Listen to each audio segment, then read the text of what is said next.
Hey everybody, it's the morning time. Good morning, good morning, good morning. Jennifer, good morning. Sunday, fun day, of course.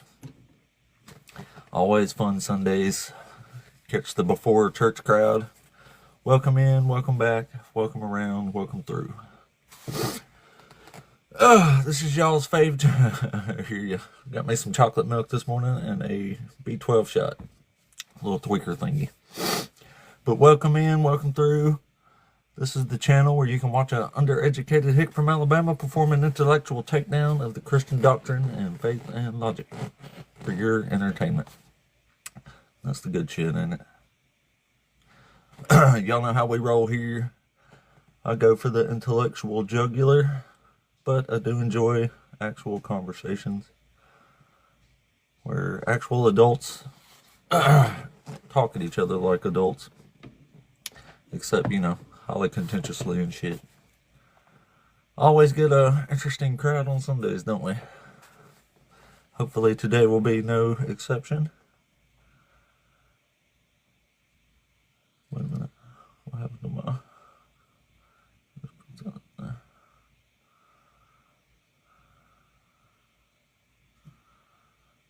Alright, welcome in everybody. Thank you for the screen taps. That's what gets the algo juices flowing on the TikToks. So let me get my mouse and stuff ready. We just fired it up barely a minute ago. And today promises. Actually, I don't promise yet. But pretty much every day promises to be a great day of debates, don't it? Something happened. Oh, that was Jennifer. Thank you. I heard noises in my ear. I was like, what's happened here? Thank you, Jennifer. I appreciate you. That's how we get the algorithm pumping us into the world. God bless you. May Marduk bless you, Maddie. Thank you. The blessings of Marduk and Zeus, may they abound upon you. May you have his supreme blessing. Thank you for those screen taps there. Epicurus, that's cool. It's my favorite philosopher. Welcome through. I'm an atheist now, Chrissy. I left Christianity around 26, 27 years old. Thank you for the follow, Epicurus. I think America was founded on Epicurean philosophy. That what was it? I forgot how he phrased it, but basically the freedom and pursuit of happiness. Sounds pretty good to me.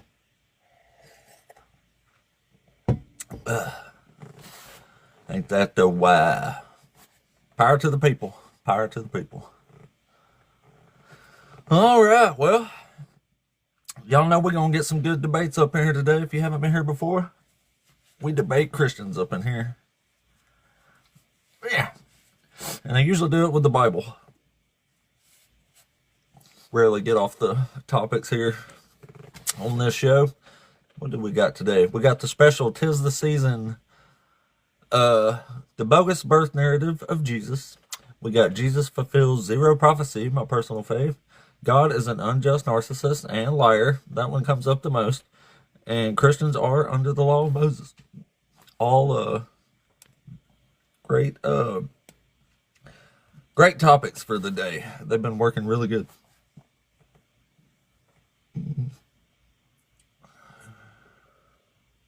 So you don't think there is no creator at all? None at all.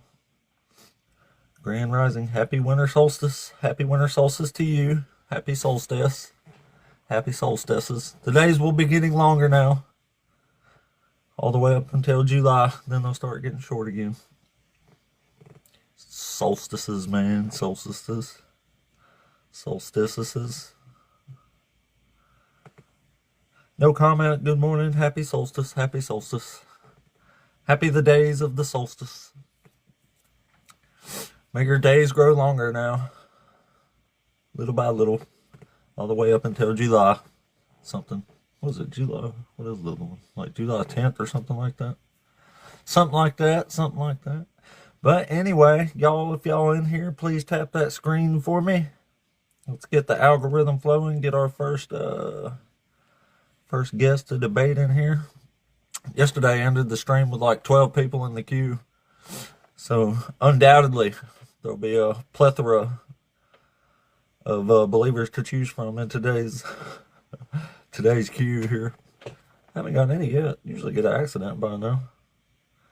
Hope it's not another one of them crazy days where you can't get nobody, which almost never happened, but it did happen once, so now I'm scared of it all the time. Shouldn't be though. We always have a really good show. Pretty much every time. Thanks for the repost, Giafafa. Thank you for the screen taps, everybody. That gets that algo juice flowing, which I've only had it on for a couple minutes now anyway, so people still flowing in here. Graphics, if you request it up on purpose, hang out for like maybe a minute and a half there, and we'll get the show rolling. Usually let 15 or 20 people build up in here. I've only had it on for a couple minutes. Repeat one more time. Graphic, if you request it up on purpose, just hang out for like another minute and a half, and we will start the day. Oh, I'm glad you enjoyed it, Giafafa. Thank you. This is a entertainment type platform here, but also built toward helping get people out of these indoctrinating religions. Not sure I ever have, but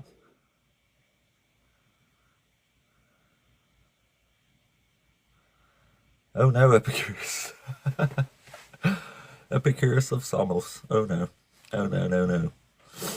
My favorite book I ever read, Lucretius on the Nature of Things, which is basically Epicurean philosophy if you didn't know, but he injected it with like anti-religion steroids.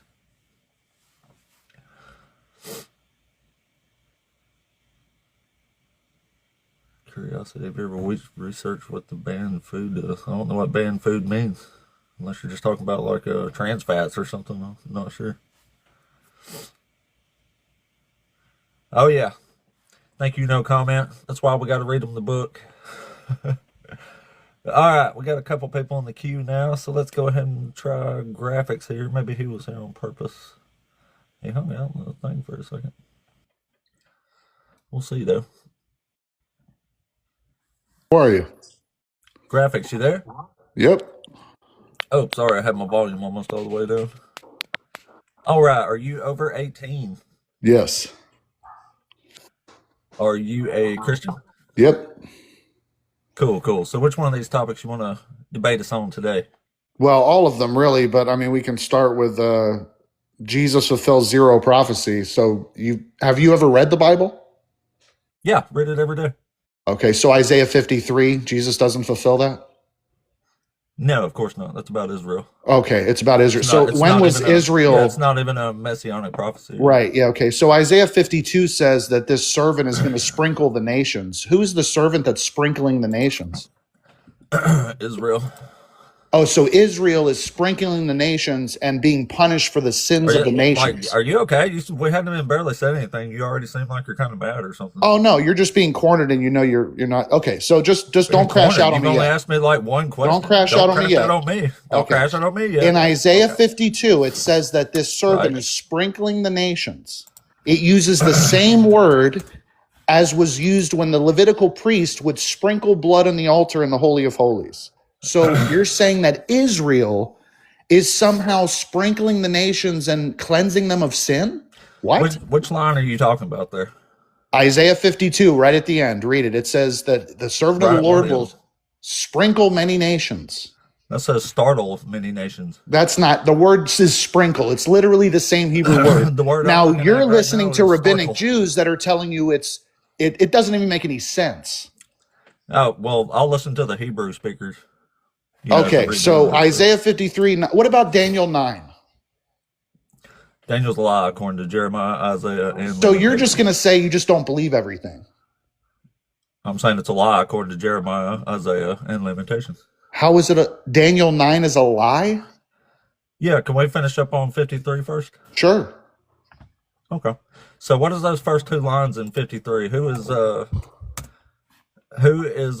has believed what we have heard, and to whom has the arm of the Lord been revealed? What's the answer to those two questions it's asking there?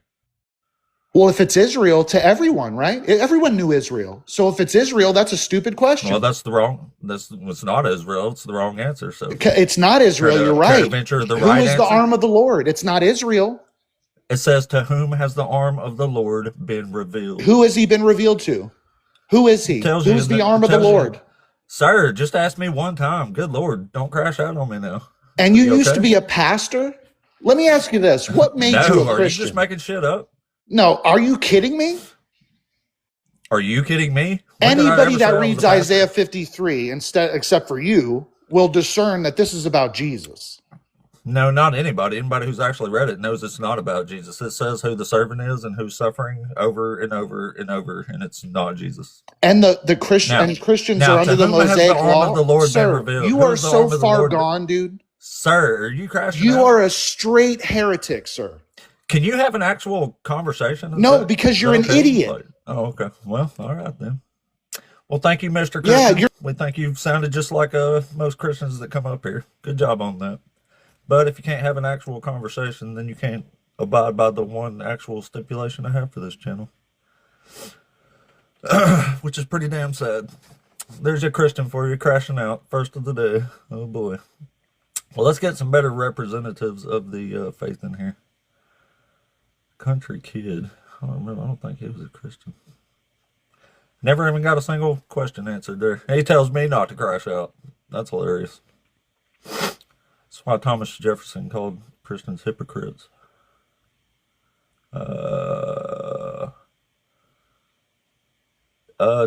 Dr. Paul, did you request up on purpose to debate? And Country Kid, did you also request up on purpose to debate?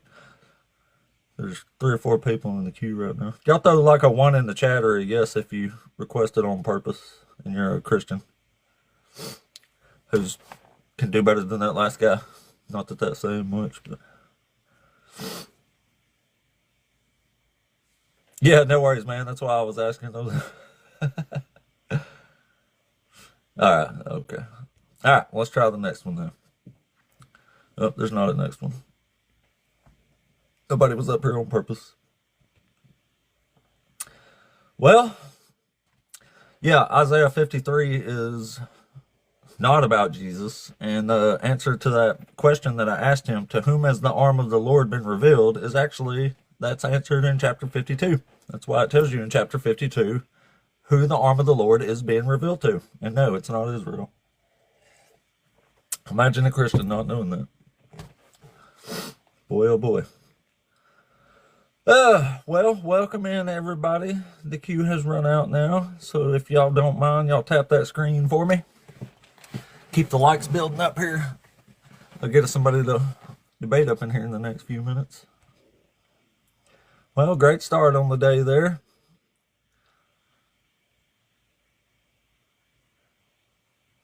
Great start on the day.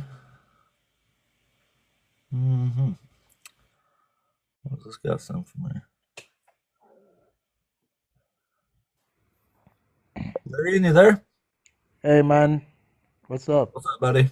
What's up? What's good. up? I'm good. You remember you're me? a Christian, I know. Yeah, Yeah, yeah. I remember. I know you're. Yeah, you're over 18 and a Christian, wasn't you? Yeah, I'm Catholic. I think we spoke, was it 2 or 3 days ago? I think so. I remember your suit on your profile picture Yeah, there. yeah. It hasn't been a week, yeah. Oh, okay. Yeah, I Well, didn't which really one of come these up. topics you want to debate us on today?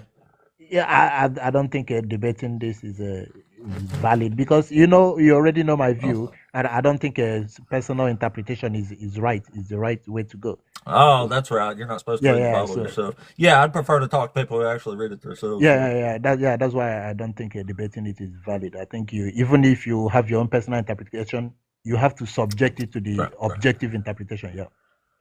Right. Yeah. Yeah, that's the guy who likes to have the Bible read to him. He refuses to read it himself. That's one of the folks that don't use their own brain there. Yeah, no point in debating that. Thanks for coming up, though.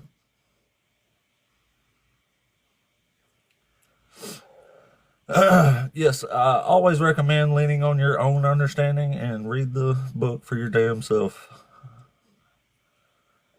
Coincidentally, if you read it yourself with your own understanding, this religion won't last 5 seconds. It's the sad truth of the thing. You can't be reading the Bible unsupervised, y'all. You need a priest to interpret it for you. No, I didn't. That's what you said. There. You said don't read it yourself. Don't use your own interpretation. What's the point in even reading it? It's pointless. Yeah, thanks, Arco. Yeah. Yeah, it is what you said. It may not have been your exact words, but that's exactly what you meant.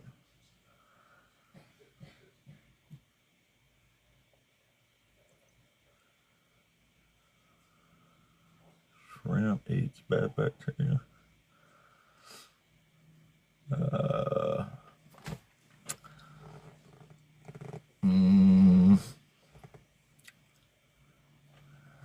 Oh, no worries, Jacob. I don't think I've seen him. Anyway, y'all tap that screen for me, please. Let's get the folks built up in here. That way we can get somebody who actually reads the Bible up in here to debate. Man, screw the church. The church lies to everybody. In my country, church attendance has been dropping for nearly 80 years straight now. It's because nobody trusts y'all. You can't be trusted. You got a bad reputation. That's why lots of people have such a big problem saying they're Christians now, because they don't even want to be associated. It's pretty sad. Pretty sad. Mr. Dave. I want to say Mr. Dave, somebody that crashed out last time. I can't remember now. Mr. Dave, did you request up here on purpose? Put a 1 in the chat, or yes if you did. If not, I'll just knock you out the queue there. I want to say that was somebody crazy that I said I wasn't going to talk to anymore. I remember you came up a couple times, but I want to say you're one of the ones I cut out because they couldn't have an actual conversation or something. Which one was it? I wish I could remember.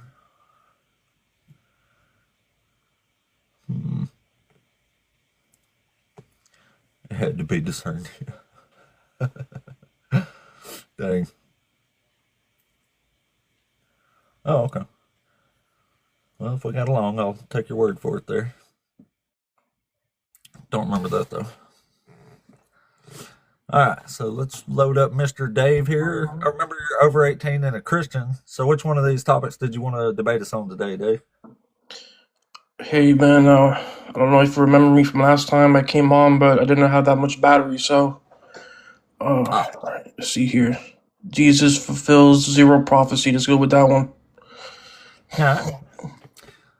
Yeah, so if we start reading Matthew, the first prophecy that comes up that he's quoting from the Old Testament that Jesus is fulfilling is a prophecy about the virgin birth of a Messiah. Do you know what that's from? I'm pretty sure that's from Isaiah. Yeah, Isaiah 7. So, have you ever read Isaiah 7? Oh yeah, I read it, but I don't remember it completely. Oh, do you think it's about Jesus? Yeah. Why would you think that? Let's go to it because I don't remember it. So I don't want to talk about something that I don't completely remember. Oh. Well, what's a prophecy that you think Jesus did fulfill? Well, basically, if you look at the book of, I think, Zechariah, he prophesied that the temple will only be destroyed by the coming of the Messiah, which happened. You're saying the Messiah is going to destroy the temple? No, that the coming of the Messiah will be with the destruction of the temple. Okay, well, the temple was destructed like 50 years after Jesus died. Yeah, I agree with that. Yeah, so it definitely wasn't about Jesus. How? Because if it came 50 years after the Messiah, then that Jesus wasn't the Messiah. That's meaningless to say. Yeah, I said it will be followed. The destruction will be followed by the coming.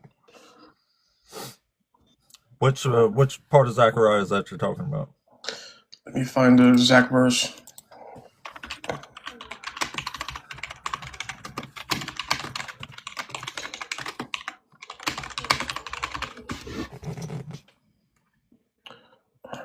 Zechariah 14. 14. This is the Lord comes and reigns. Yep. All right, what verse are you talking about?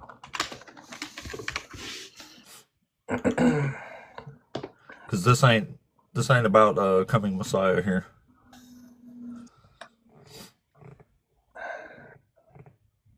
The first sentence of Zechariah 14 says, "The day of the Lord is coming, Jerusalem, when your possessions will be plundered and divided within your very walls." And this happens in the days of Uzziah too. So, never heard this being about Jesus. I don't know what happened. Oh wait, I'm finding it. I'm opening it up real quick. My internet's slow today, man. Well, verse 2 says, "I will gather all the nations to Jerusalem to fight against it, and the city will be captured, the houses ransacked, and the women raped." This doesn't sound like a prophecy about Jesus so far.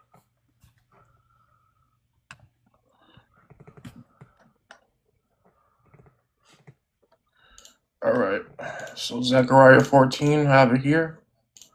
And we read, it says, "A day of the Lord is coming, Jerusalem, when your possessions will be plundered and divided up within your very walls. I will gather all the nations to Jerusalem to fight against it. The city will be captured, the houses ransacked, and the women are." I'm not going to say that because of the TikTok. Yeah, you're supposed to say graped, but what exactly are you reading here? Where are you reading to? I'm reading to 3 to Verse 3 yeah. says, "Then the Lord will go out and fight against those nations as he fights on a day of battle." This says it's happened in the days of Uzziah, though. Where does it say that? Verse 5 says, "You will flee by mountain valley, for it will extend to Azel. You will flee as you fled from the earthquake in the days of Uzziah, the king of Judah."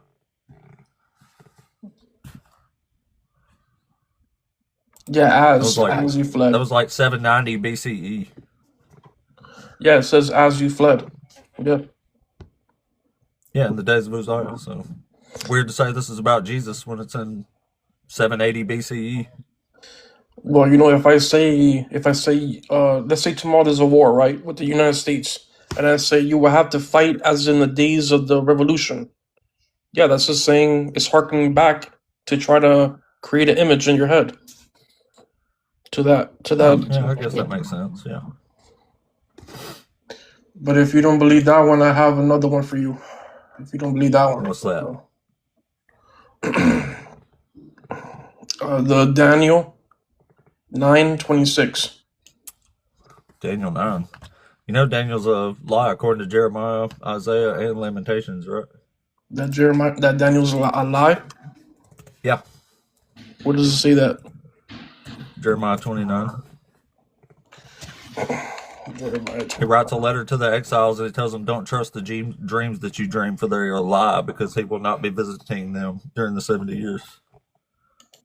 Which is coincidentally the time Daniel's prophesying dreams in, or having prophetic dreams in. All right, let's go to that. All right, Jeremiah 29. And he says it in verse 8. Or verse 8 and 9. "Do not let the prophets and diviners among you deceive you. Do not listen to the dreams you encourage them to have. They are prophesying lies to you in my name. I have not sent them, declares the Lord." So how does that mean that Daniel is a false prophet? Because that's a letter to the exiles. He's telling the exiles, don't trust the prophets and diviners among them, and do not listen to your dreams that you dreams, for they are lies. So Daniel's having dreams during the 70 years. So they're lies, according to Jeremiah. In Lamentations, it says your prophets receive no vision and give only false and misleading oracles. And then in Isaiah, they said they've been abandoned by God for the 70 years. So God doesn't talk to anybody during the 70 years, according to all three of these books. So Daniel has to be a lie. Can you show me where it says Daniel had a dream? Yeah, you just read one of the chapters, Daniel 9. That's what Daniel. Daniel's about. He's having prophetic dreams that angels interpreting for him. All right, let's go to Daniel 9. See this. Because you're saying that this correlates, right? Yeah, Daniel's having dreams. Do you not know Daniel's dreaming? All right, which dream? All of them. They're all lies, according to Jeremiah. Can you give me the specific one you're talking about? All of them. If it's a dream, it's a lie, according to Jeremiah. Yeah, because from what I understand, Daniel didn't have the dream. It was King Nebuchadnezzar. That's in like chapter 1 or 2 there. But Daniel has his own dreams the whole last half of the book. You've read Daniel, right? Yeah. Yeah, he's having prophetic dreams that angels are interpreting. All right, let's go You to didn't know that. about that part? Yeah, I know about that part, but I never heard somebody trying to correlate this to that. So that's why I'm trying to. It's a letter to the exile, so.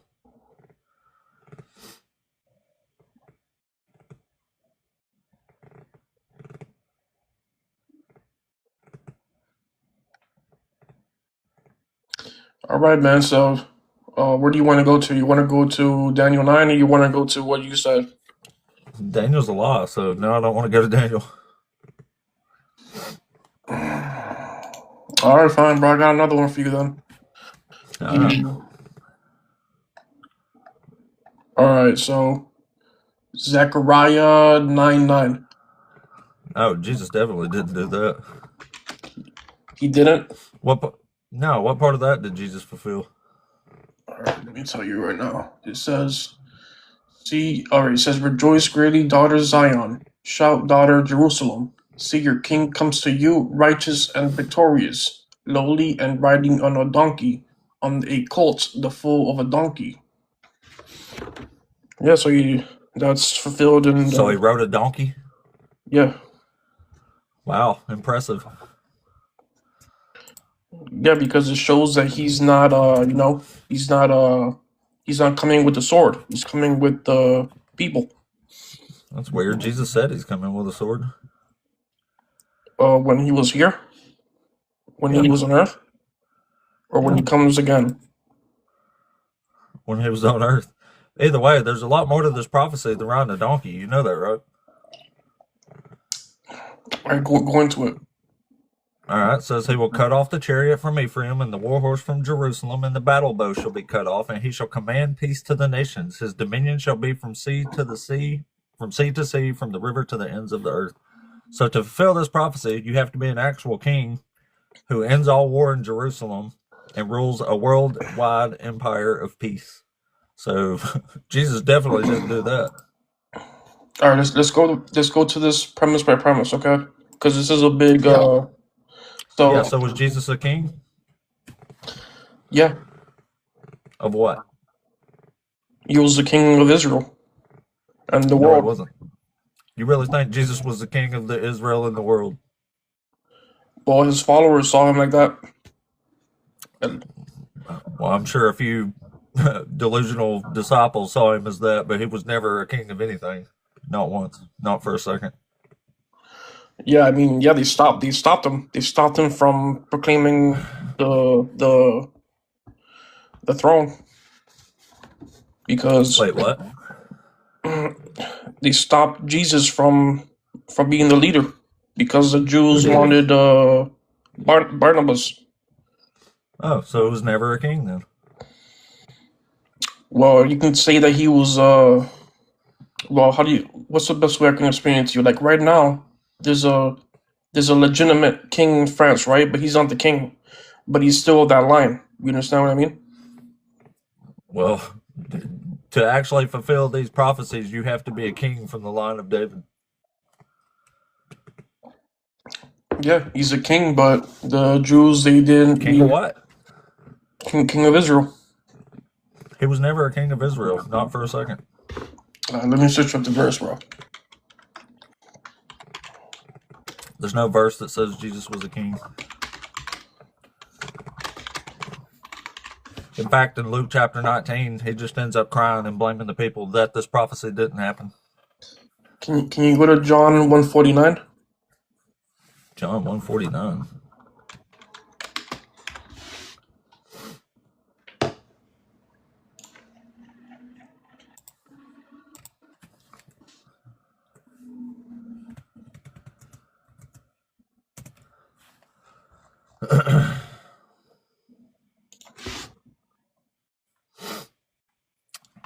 So you're using the line from John here to say because Nathaniel called him the king of Israel? Yep. Okay. So can you show us anything besides the line in John that says Jesus was ever a king of Israel on the throne of David? Will you say that again? Sorry. Can you show us anywhere Jesus was an actual king and not just a kind of parabolic line from John there? That he was the actual king. Yeah.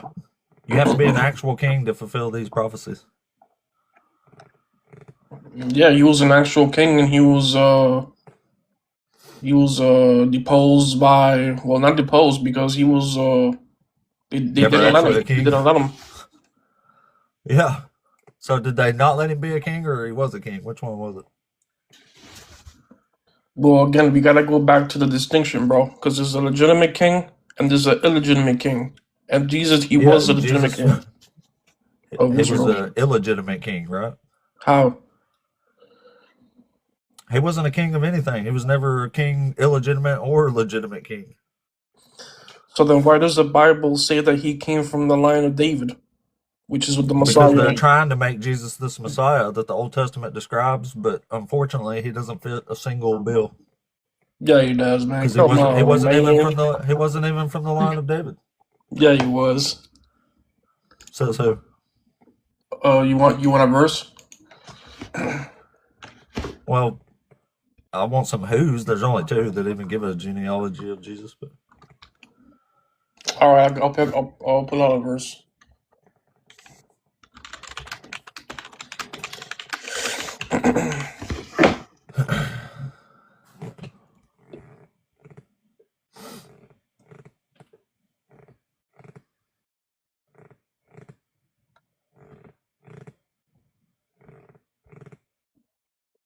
All right, so it's Revelations 5:5. Revelations 5:5. Yeah. Read it for us real quick. All right, so it says here, "Behold, the Lion of the tribe of Judah, the Root of David, has prevailed to open the scroll and loose its 7 seals."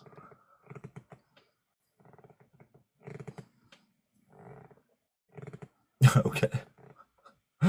And it says in Matthew 1:25, the book of genealogy of Jesus Christ, the son of David, the son of Abraham. Right. He also says they use the line of Jeconiah in Matthew, which is a cursed line. Where does it say that? In Matthew, the part you're reading, the genealogy. Well, I'm at that part. What name did you say? Jeremiah? Jeconiah. Jeconiah. Yeah, I don't see that here. It's in there. You have the If verse? you're in Matthew, it is. I don't remember which verse it is exactly. It's got to be one of the first few there. He only gives the genealogy for a second.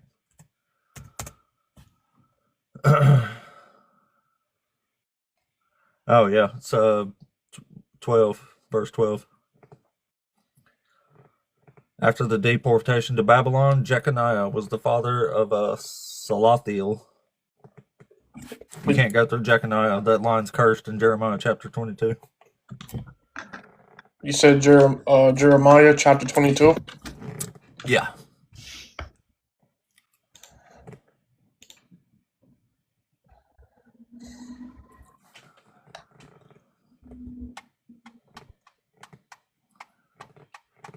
Alright, so it says, "Is this man Jeconiah a despised broken pot? Why will he and his children be hurled out? All right, Yeah. so what is So that? why is Matt? It's in verse 30. Why is Matthew using a cursed line to get to Jesus? Does he not know any better? All right, so where does it say that in Matthew? It's in. Wait, what? Can you give me the exact verse in Matthew so I can? Yeah, it's in verse 12. Verse 12 of what chapter? In Matthew chapter 1. All right.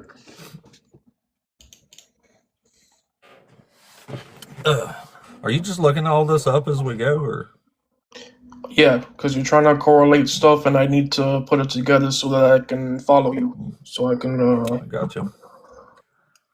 So after the exile to Babylon, Jeconiah was the Jeconiah. father Yep. of Shatiel, the Shaquille father. O'Neal.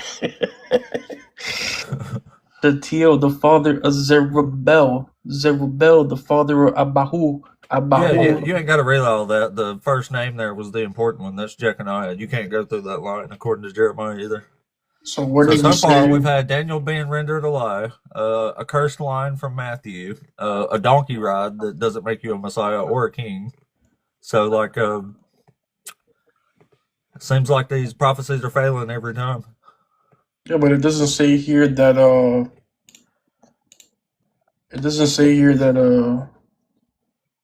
Jesus is from the line of Jeconiah or Yeah, it does in Shatiel. Matthew. It says Jeconiah was the father. It's going through those lines. The fact that Jeconiah is written down means he went through a cursed line. So Matthew boo-booed that one pretty bad.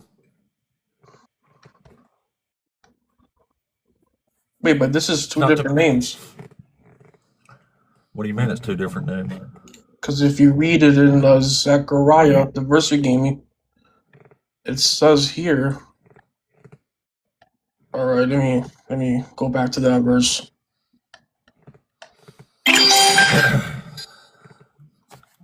Appreciate you, Ori.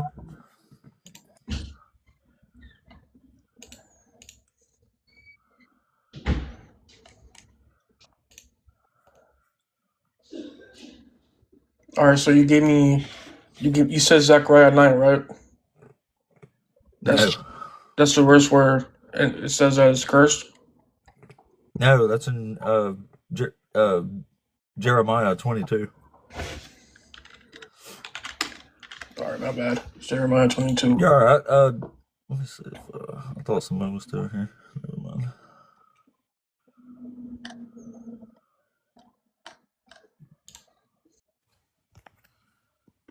The Bill verse, are you there?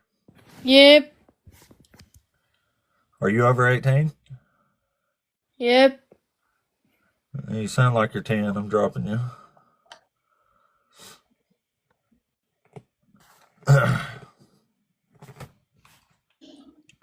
Yep. All right, so I found it. So in this verse, it says Jehoiachin, right? That's Jehoiakim, yeah. But in the other one, there's no CHIN or There's no CHIN. yeah. I have no idea what you mean by that. Yeah, so in the first one that you're trying to correlate it to from Zechariah, it says JECONIAH. You agree, right? Yeah, it's Kanaya, yeah. And then Kanaya, Jeconiah, you don't see a link there? Yeah, so the one I just read is from Matthew 1, right?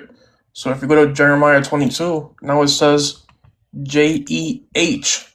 So that's already something that's on Yeah, it another one. says, is this man Kanaya, despised and broken pot, a vessel no one wants? Why is he and his offspring hurled out and cast away in a land they do not know? O land, land, land. Hear the word of the Lord. Thus says the Lord, record this man as childless, a man who shall not succeed in his days, for none of his offspring shall succeed in sitting on the throne of David and ruling again in Judea. That's King Jeconiah. They just call him Kanaya and Jeremiah there. Yeah, but it says, Same person though. wait, but how is it the same person if it has a H in the front and a CHIN in the end? And Well, the other go one it Google doesn't. it. Go Google it. It'll explain it better than I can. You All don't right. have to listen to me. But yeah, that's going through a cursed line there. Same person. All right, I'm just gonna ask it that. I'm gonna ask it if it's the same person. Okay.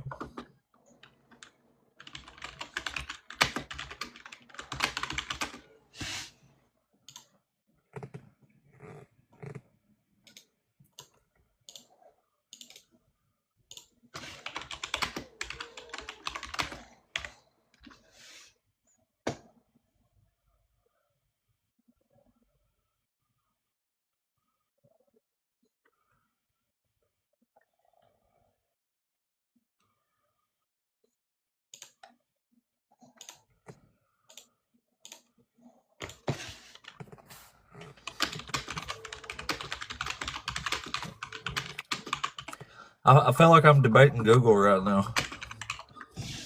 I know this is the first time I use it, bro. First time I put it out. I'll give it to you. I didn't know about this. All right, so You want to do some research and then come back later? here it says that the curse was later reversed by God, and Yeah, that's an apologetic, but it wasn't.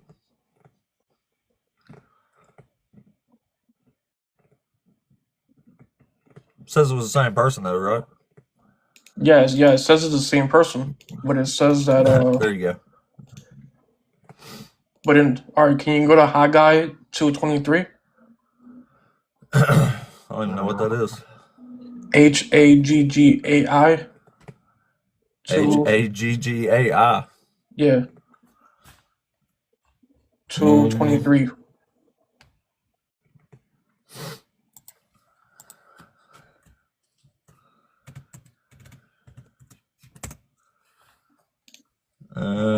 This ain't no Haggai in the Bible or something.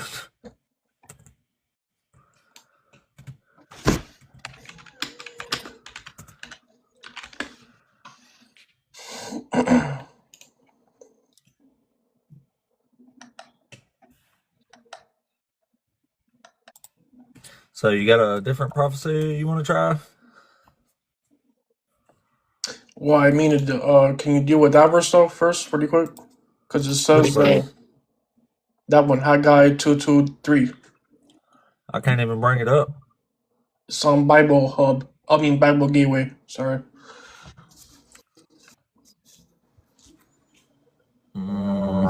It says on I that don't know day. why, but it's not. I'll just read it, bro, What? so you don't have to. On that Yeah, day, go ahead. declares the Lord Almighty, I will take you, my servant Zerubbabel, son of Shakil, and declares the Lord, Zerubbabel. my servant Zerubbabel. I think that's a title, Zerubbabel, son of. Zerubbabel. That's a person. Well, let me see. Yeah, because so many of these names in the Bible, they're really heavy duty names.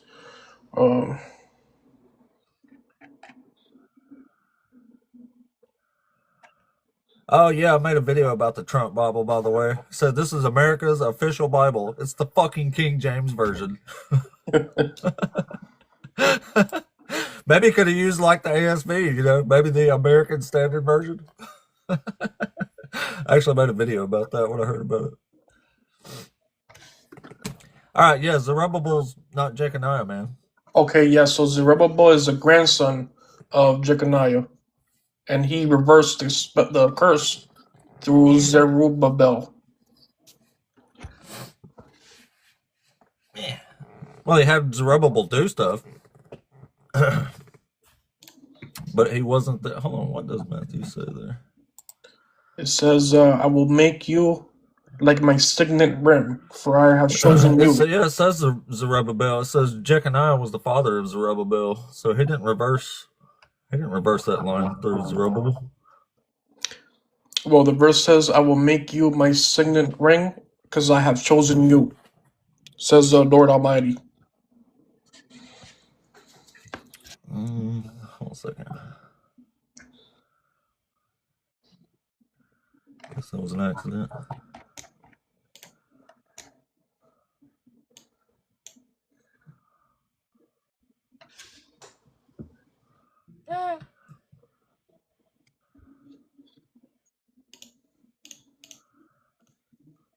Talking about Allah. Well, for sure, man. All right. I'll tell you what. I'll go look through some other prophecies, and if I put some more together, I'll come back to you and I'll bring some Yeah, more find to us you. one that the New Testament actually brings up, and find us one that Jesus fits the actual context of. All right, for sure, man. It was good talking to you again. Yeah, appreciate you, buddy. Take care, bro. You too, man. I think I remember that better now. I was thinking he definitely wasn't one of the bad ones there. Anyway, Christians, come on up. Let's have some conversations. Some good old debates here. Y'all keep tapping that screen for me, please. And let's get some actual good discussions up in here. Oh, accidents again. Lots of accidents. Appreciate you guys. Appreciate you. Where are we at? 9 new followers. Yeah, we're rocking and rolling. Shit, ain't even been on an hour yet. We've already had over 600 people through, so that's pretty awesome. Yeah, no worries, buddy. It happens all the time. There's people who watch the stream all the time in the in the request box all the time. I just knock them back out. But if you are a Christian out there and you want to debate us, come on up. You're who we want to talk to. I'm not a hollerer and name caller, but I do like to have contentious conversations. It's the kind we like. All you got to do is request What's it. up, dude? How are you? Yeah, My what's up, name is man? Rudy. My name is you over Rudy. 18? Are you Yeah, over 18? so my real name is Rudy, but my screen name is Rude G, in case these guys can't read it. Okay, cool. So are Yeah. you over 18? Am I what? Are you over 18? Yeah, of course. Yeah. I'm 41. Cool. Are you a Christian? I was raised by a Christian church. I used to go and play basketball there and stuff like that. And then in order to play basketball there, I would have to go to mass afterwards. So kind of, I'm like Christian and like Catholic at the same time because my parents raised me as Catholic, but I went to that church all the time. Well, what are you? I don't know. I really don't know anymore now because of that. So you're not a Christian. Or Catholic, really. Because you think about Well, it. we're just looking to debate Christians up here, buddy. I appreciate you coming up, though. But I'm not sure. Not sure playing basketball at a church counts as being a Christian. Funny as that is, might as well count you though. Scott, good morning, buddy. Good morning, Mr. Scott. Good morning, everybody. Welcome on this beautiful Sunday. Today, Christian said, hey, we want to celebrate God on this day and not the day God told us to keep holy. It's what Sundays are. It's what we love about Sundays. We debate them all as the day sways. Well, if you're a Christian, put yourself in the box there. And let's have some actual debates here. No, I'm sorry. Playing church basketball at a church when you were young does not make you a Christian, unfortunately. But if you are a Bible-believing Christian, you are who we want to talk to. You are the ones we're interested in and the ones we try to debate. Yeah, that happens, Cole. Some of them don't, though. We always get some good conversations, man. Usually don't even have to never wait very long. Every now and then we have a bit of a dry spell on the queue here, but for the most part, there's always somebody to debate. Never have to wait too long. I'm cool to talk to, though. I don't holler and call people dumb, so I like to think we're pretty inviting up here for these types of conversation. And I do go for the ideal jugular, that's for sure. I don't pussyfoot around Phil Bros arguments and shit. I don't think we got a. Maybe that was a. Oh, I guess it was. No King, you there? Oh yeah, that was an accident. I was about to say I think this is an accident anyway.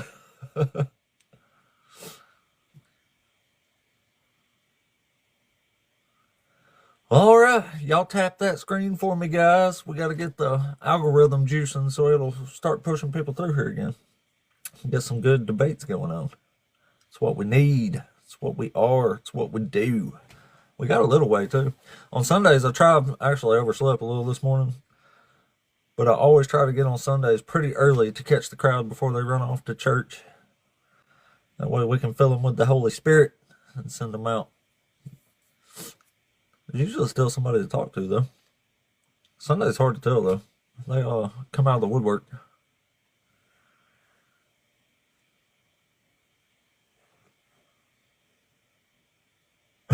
Well, some of them go to church. They should be on TikTok looking for this channel though. Zach, what's happening, buddy? Thank you so much, Zach. That's what helps us pump into the algorithms here.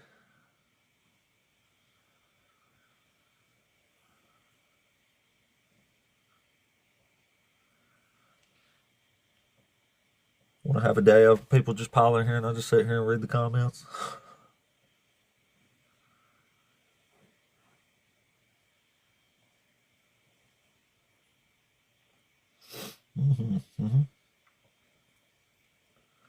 Good morning, good morning.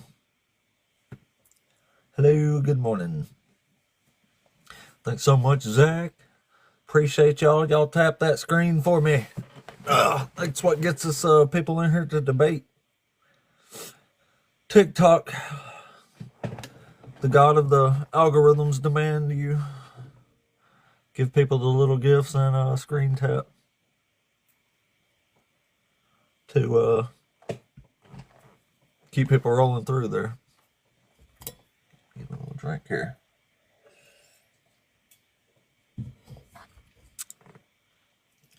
Who's Lyrian? I've been missing something down here.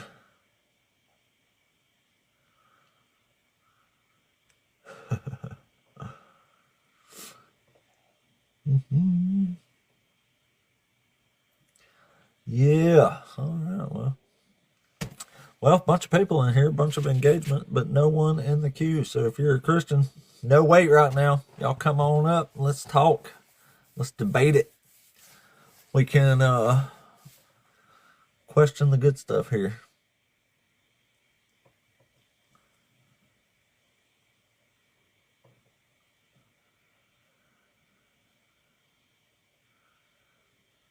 He's the suit guy who doesn't debate. Ah, yes, the one who says let the church read it to you. Of course. Don't lean on your own understanding. It's the worst thing you can do. It's the worst thing you can do. Well, maybe Ed's for real. Ed, are you there? Hey, how you doing? Doing good. Thanks for asking, man. Are you over 18? Yeah, I am. Are you a Christian? I used to be. I think your prompt is largely correct, to be honest with you. I don't think that the Bible really has hardly any truth in it. I do think that Jesus lived. I do think he was crucified. I don't think he was divine. Well, we agree. Yep. I do think, though, there's an argument for a God, for like a theist, a type thing, where you have a God that created the universe. I think there's a very strong argument for that. But God, Well, there might be, but I don't usually debate that kind of stuff. God, the Bible does not really exist. That's fiction. I hear you, buddy. Well, I appreciate you coming up, man. We just debate Christians in here, though. I really don't have I don't really have a problem with people being Christian unless they come up here and debate me, but I certainly don't have a problem with people being, in general, deist. I don't know why anybody would believe it, but I prefer to just debate Christians for the most part. That way we can actually get to a W or an L up in here.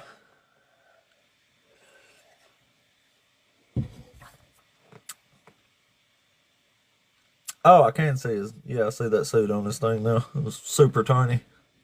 Had to focus in a tad. Hey, I've done a tattoo of that profile picture before, or a version of it anyway. That's cool. Well, welcome in, everybody. Welcome in. Y'all tap the screen for me, please. Let's keep this algorithm going here. We'll get a Christian to debate in here any moment now, I'm sure. Almost never have to wait. What does that say? Yeah, I'm not sure why he used the Bible for anything. He ought to have his pastor come read it to us or debate us, because they're the only one with any authority in it, according to him. I say it all the time, but how terrifying is it that someone just might want to read the Bible and just read it all unsupervised on their own? Man, that's going to look bad, ain't it? You got to have it read to you and do certain interpretations to make the Bible make sense. It's really pretty pathetic if you think about it. You would think the divine word of God here would stand alone and explain itself well enough. Which actually it does to me, just not to Christians, which is crazy. It's such a mystery that you can't read through with your human brain. You got to read it with the Holy Spirits. That's the got to read it with the Holy Spirit. It's the only way to interpret the Bible. I'm gonna make a movie one day about somebody who's like just sitting around one day who's never heard of any of that. Good morning, Patrina. We'll write a script about it, and it'll be a movie, a horror movie about a guy who decides to read the Bible and just reads it. And then he's like, don't have any supervision or priest to explain it to him. And he's just like, oh my God, is this what being Christian about? And then like all these horror stories start happening and stuff because he's doing what the Bible says to do. Be a truly horrifying movie. Truly horrifying movie. Thanks, Henry. How scary would that shit be? Somebody following the Bible just because they read it? What a horror story, ain't it?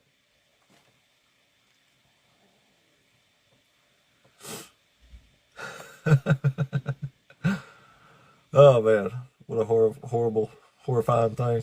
It would be horrific. Oh man. All right, well, as usual, we actually got one loading in. I was about to say there's people passing through the queue still, but nobody loading in. UFF, are you there? Hello? UFF, hello? Oh, I guess he's here on, must be an accident. Here, I'll drop you back, buddy. Don't worry. Sorry, it was an accident again. Thank you for the follows, guys. Where are we at here? There's got to be at least 10 or 11. 11 followers already in the first hour. That's pretty awesome. That's pretty awesome. Yeah, there's tons of contradictions in the Bible, dude.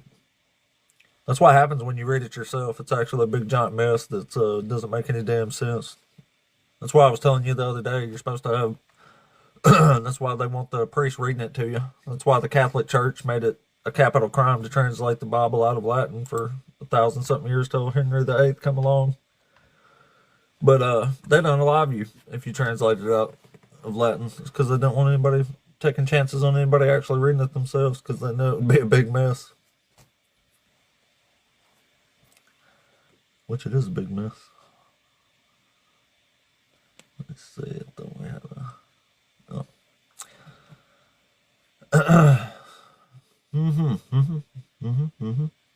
Well, tap the screen for me, please. We'll get somebody in here in a second. There's still folks coming through the queue real quick, but not on purpose, apparently, as usual. Got to go through a couple here to hang one in. Does Christmas bother who? It doesn't bother me.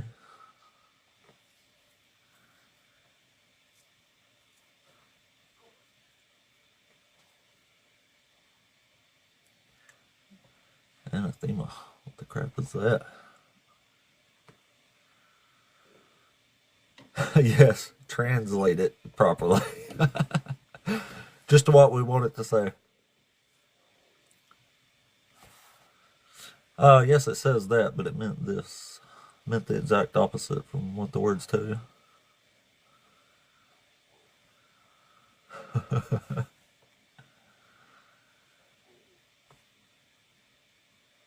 No, I do think arguing, we're all ultimately arguing our opinions.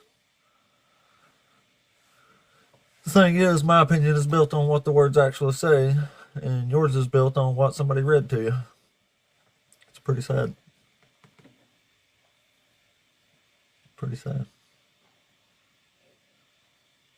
Yeah, nobody wants to go to church anymore. Church attendance in the United States has been dropping for 80 years straight now.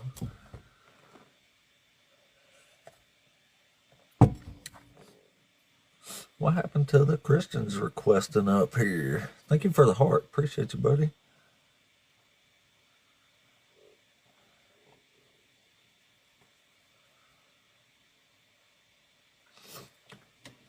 Well, I was about to say we'll get somebody in a second. Let's they keep coming. Let's try Troy. Maybe Troy's here on purpose.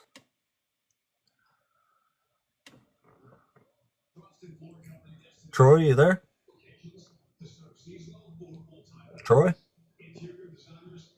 Troy Powell? Oh no, I totally agree with you. Oh, okay. Well, yeah, we're just looking to debate Christians, man. I'll drop you back. I guess that was an accident or something.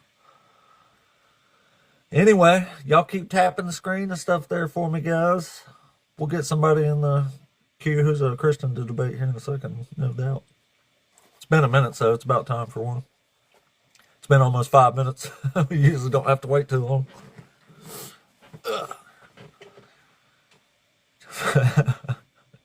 Yeah, I'm sure my terrifying logic here, brilliance. That is why I try to get on Sundays a little earlier, though. They tend to calm down around this time from, what do you call it? I don't know, 9 a.m. to 11 Central Time, maybe. When they hit the church and then get something to eat and all that good stuff. And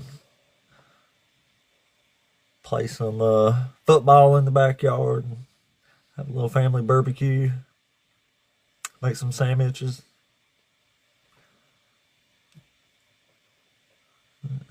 Let's see. Maybe Star's here on purpose. I can't remember. Star, are you there?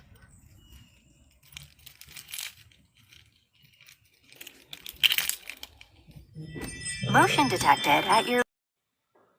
Yeah, I'm gonna say that was an accident. Motion detected.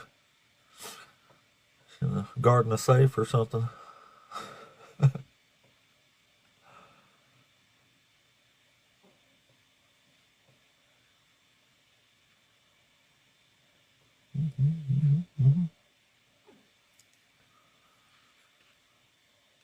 Host room temp is IQ. I have no idea what that means.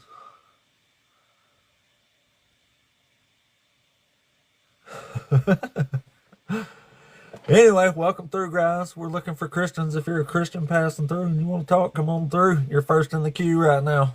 Only in the queue at the moment, which almost never happens, especially on a Sunday. No wait at all. No wait at all. I can bring you right up. You can get those ideas out to the world. And make the apostate ape a Christian again. Or something. Something or another, you know.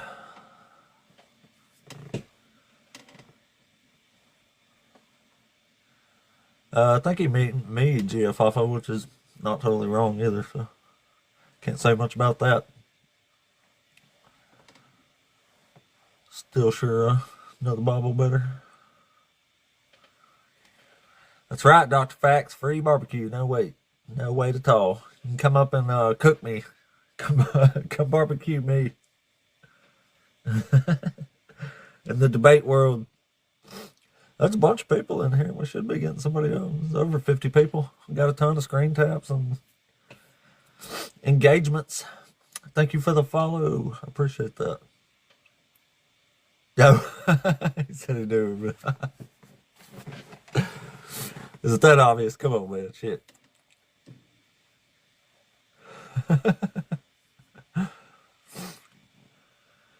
Man, oh man. Well, I guess we'll just have to give it a minute and wait for somebody to pop up in here. I would go cook the host, but he ain't worth my time. I would debate him, but he ain't worth my time. I make excuses too sometimes, bro. I get it. I get it. Monk.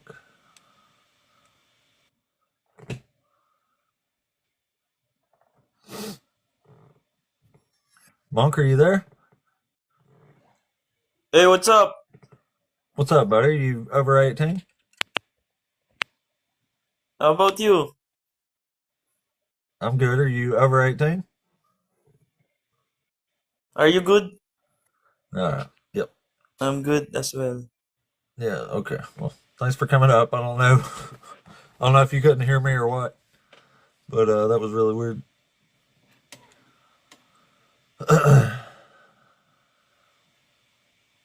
Don't know what happened with the last one there.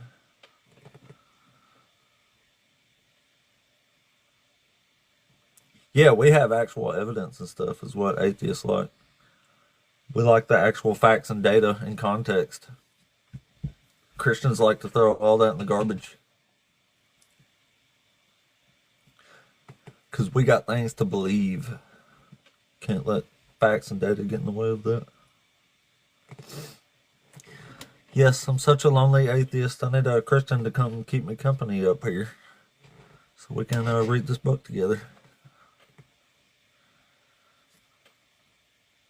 I don't have an imaginary friend to keep me company anymore. Why do I care? Because there's like 2 billion people that are duped by this nonsense. So I'm trying to help over 2 billion people realize that they don't have to believe in this craziness.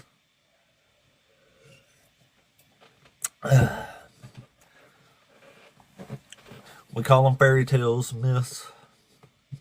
Grown-ass men and women come up here to defend this shit, though. You're actually helped by this nonsense. You live in a Christian culture. There's Christians around me, but I don't live in a Christian culture. Christian culture is to throw rocks at people until they're unalive, like the Bible says, for silly crimes.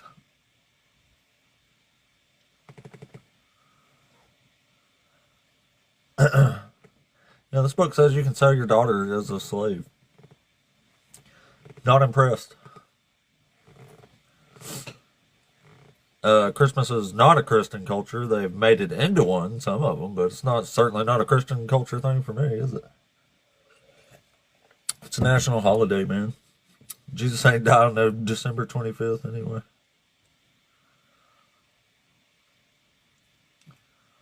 Or born. Was it supposed to be his birthday? Jesus wasn't nothing on December 25th. It really don't even matter what you're talking about.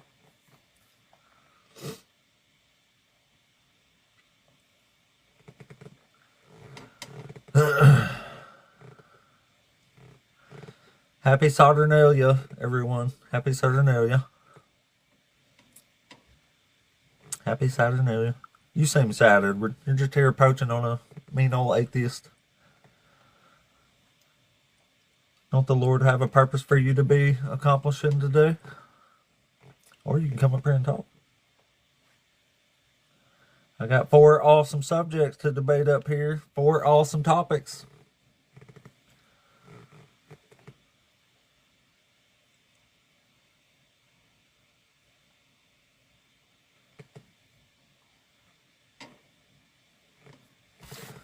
Never have to beg long, man. We always have a good debate show up here. I don't beg anybody to come up. I appreciate when they do, though.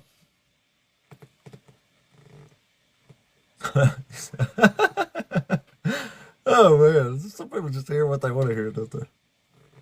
They'll just hear whatever. Damn. Well, yeah. Well, it's been almost 10 minutes since we had a... Well, the last guy was up. I don't think he could hear me or something, though. I've got a few, not many though. I live in North Alabama. There's not many atheists around here. Atheists actually only make up like 5 to 7% of the global population, I believe.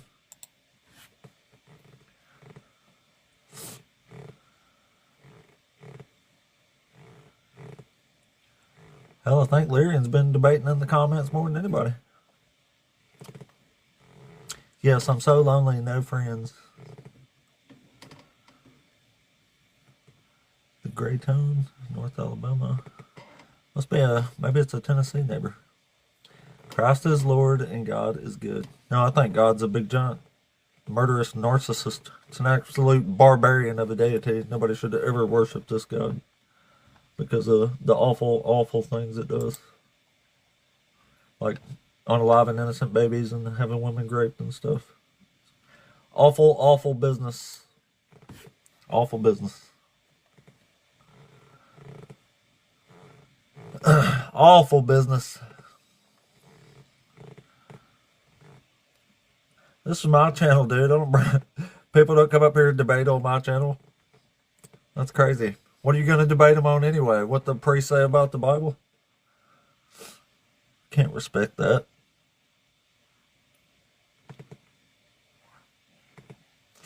Well, which is it, Lyrian? Do you have your own interpretation or not?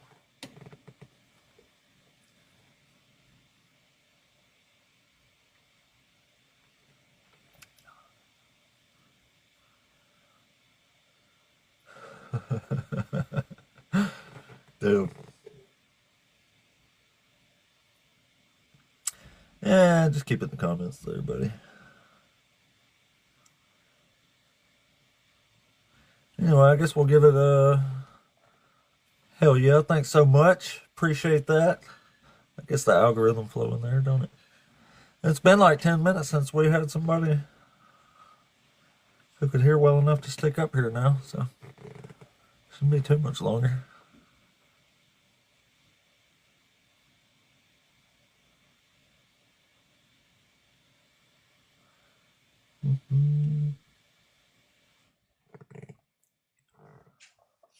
Oop. Wait, you there? What up? What up? Yep. How you doing? Doing good, man. Thanks for asking. Are you over 18? That's good. No, I'm reading it now. Let me see. Are you over 18 now? Oh, yes, sir. Yes, sir. You're a Christian? No. No? No, sir. Oh, okay. Well, sorry, man. We're just looking to debate Christians up here today. We appreciate you coming up, though. Got a few in here all of a sudden. Hi, bro. I am from Syria, needy. Please, brother. From Syria, needy help. Please, my brother. Are you a Christian over 18? You need help for it. My family need gift me. Please, bro. I have no idea what was going on there. No idea what that was. Anyway, save the stage for we just debate Christians here. That's all. Pretty much all I do. And I have no idea what he was supposed to be. Okay, yeah, that makes sense now, Scott. Oh, okay, that's why he said need. I get it now. Okay, I get it now. I get it now. Wasn't that the GP guy? Yeah, you can't come up here, buddy. We're just trying to debate Christians. Y'all can send me gifts, though. That's cool. I don't mind. I will accept them graciously. Where are we at on 14? No fault. I mean, the numbers are really good. Got to get somebody up here to debate, though. Thank you, Scott. I appreciate you. Need help in Alabama, y'all? Please help.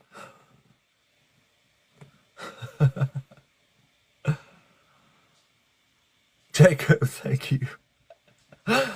We need help in Alabama. Help my family. They'll send me gifts. Help my family in Alabama. There's starving people in Alabama right now. Political upheavals, rising gas prices, and oil, and bacon and eggs are really, really high here. So need all the help. Put an awful lot of stock in the church.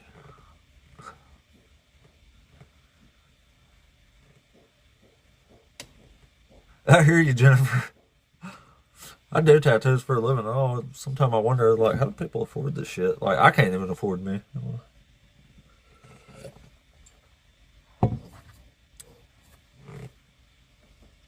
Mezzo cracked me up yesterday. He was asking a guy.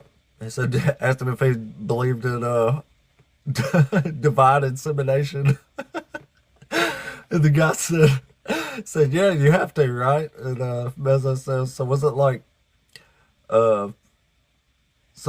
one sperm in the egg since it was God? He's like, what are you talking about? He's like, well, you know, it's God. So he knew like which sperm was going to touch the egg. So he didn't need to drop like a whole load, right?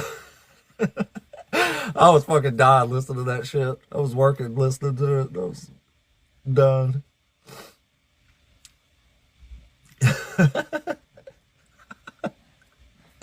We only need one sperm because it's God. You only need the one. God don't need a whole load in there.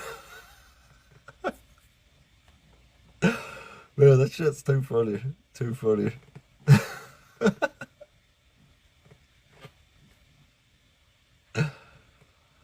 Oh, man. Yeah, that's the divine insemination there. I think Joel and Mezzo ought to be the two most famous debaters on the planet right now. I mean, they're just fucking geniuses the way they argue and shit. It's fucking genius. Can't describe it as anything else. Straight genius. As far as, I don't know, just straight up debate skills and knowledge go, I think Justin takes that cake all day, but, man, just as far as like being funny and mixing it up, them two's got it. They fucking got it, man. They're so good. Well, might have us a bit of a dry run. This happens on Sunday sometime, though. And it always happens right around this time, too. It's like they run off to church. Well, some don't. The crazy ones stick around sometimes. Nah, we already talked to him, unbeliever. He's good.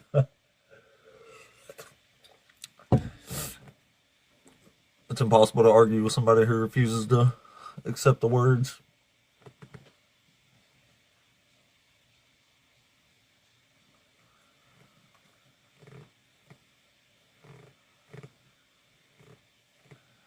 Yes, show him.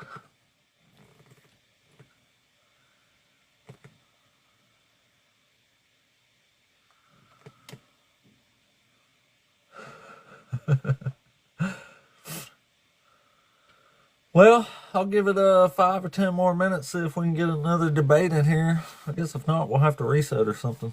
We've got stuffed on the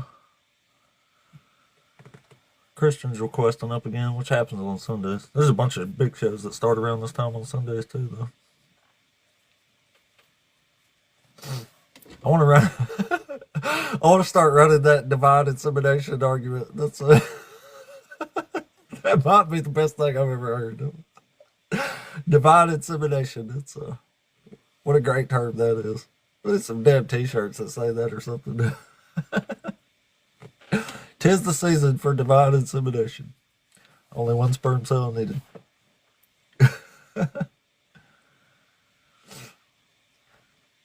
All right. Well, you know what, Lyrian, just hold on a minute there. Put in 1 in the chat if you want to come up and debate Lyrian for a couple minutes. I'll let somebody else do it this time since there's so many people going back and forth on him there. Oh, it absolutely is. Unbelievably misogynistic. Yeah, I hear you, buddy. I wouldn't either. I don't even want to bring him up. I would let somebody else at the moment just because we ain't got somebody else in here. And, you never know, it might be funny. I'll just do commentaries in the background here.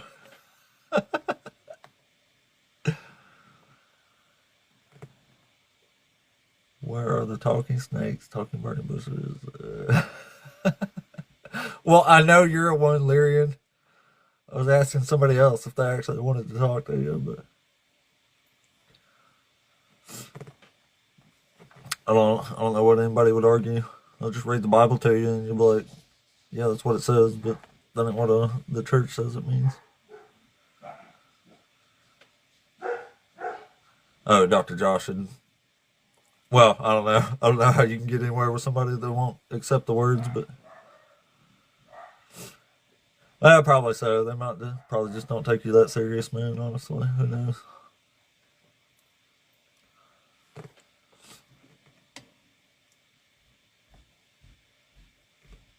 He does have a talking donkey. That's pretty impressive. You can like hear that donkey talking for yourself.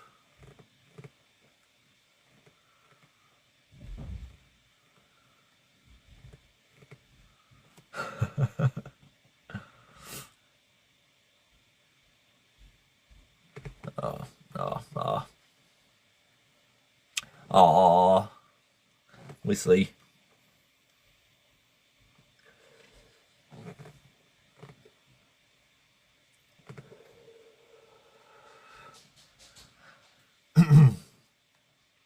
Yeah, we might have got I think somebody, almost every time this happens, it's because I got reported. And this is my 47th day in a row doing these streams now.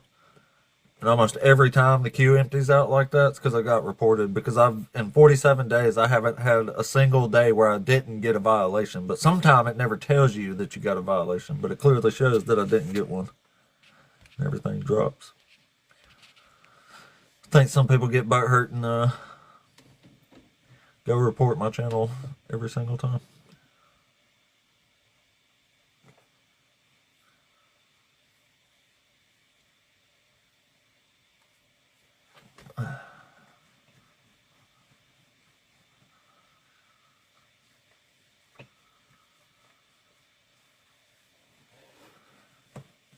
Seven wives? Good Lord. One's hard enough to deal with for me. Much less 7 of them. Yeah, I've noticed that Alpha, some of the rules have like religious bullying rules now. So technically, if you get reported, there's a pretty good chance they'll hit you with one of the violations. I've probably gotten one too because it's been quite a minute now. You never know though. Sometimes you sit around for a minute and then one pops up out of nowhere. Like it'll do the 10-minute shadow ban and then start you right back up. And then everything goes back up. That happens sometimes too. I still got a little while though. I was actually not planning on doing a super long stream, but if we can get somebody up here, I'll keep talking. I keep talking. I keep talking.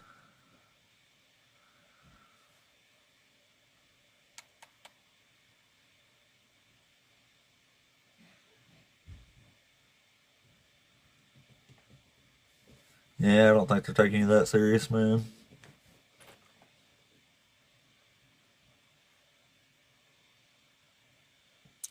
Like I said, there's no real point for real.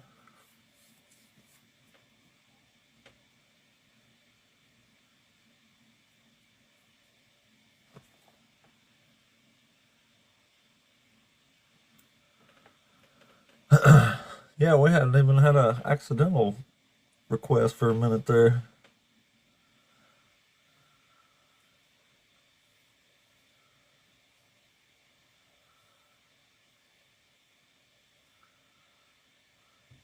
When will atheists learn? When y'all come school us, man. Not even one person. Come on, guys. What was I say? Mason. Masoom, you there? Masoom boy? Hello? I don't think he's up here on purpose. DJ. Hey, कैसे हो? can you hear me? How are you? I'm all right. Are you a Christian? DJ, I am okay.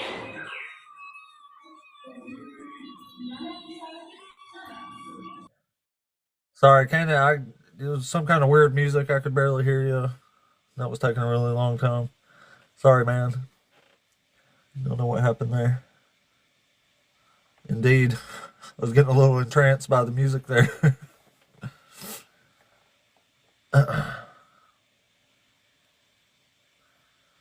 Okay. Okay, did you request up on purpose? I can't remember if he was a Christian or not, but I want to say I talked to him recently. Okay, if that was you and you requested up on purpose, put a 1 or a yes in the chat for me if you don't mind. Ah, no worries, no worries. I thought it might be. Getting more requests now, so that's what I think. I think they turned it off for 10 minutes there. And now you start getting requests again after 10 minutes or so. It's weird how that works. TikTok's really hard to read sometimes.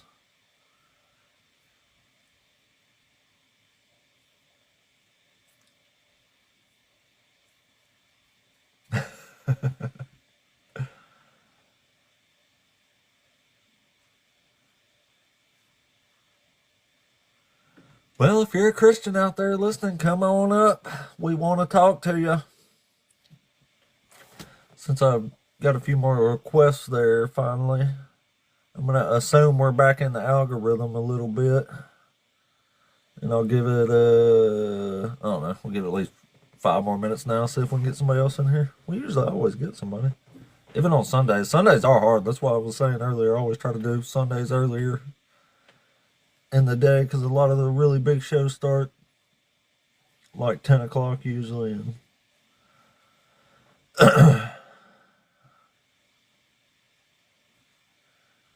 totally Omni. Yeah, it's usually not that bad until we get reported, but I get reported every time. So like if you've never done a TikTok live, like they give you these like little challenges thing on these little roads you can walk on, and it gives you like certain things. If you meet those criteria, then you get like a little pass thing, right? Well, anyway, there's always one on there that says go live for 1 hour this week, or do one live and have no violations for the week or whatever. I've never gotten it one time. Like it's never said once that I made it without a violation. So apparently we have them. It doesn't actually tell you that a lot of the times, but it becomes evident. You can tell. So 47 days in a row I've been doing this, y'all. And yes, I do have to move my work days around to accommodate. So I'm working for you. It's basically like a job on its own now, 7 days a week. If we even do absolute minimum 14 hours, but I'm usually doing like 25 or 30 hours of this a week. I don't mind though. I actually enjoy it sometimes. You know, when I don't want to run my head through the wall. Every now and then we have some really good conversations.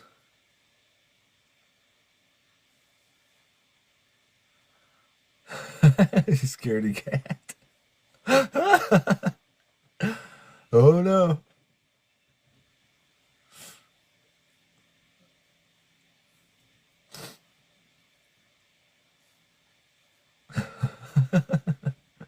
Well, if you're a Christian, come on up. Let's have a little friendly debate here. Highly contentious, but friendly, of course. Let's talk like a normal person, man. I got time for 3rd grade hollering matches.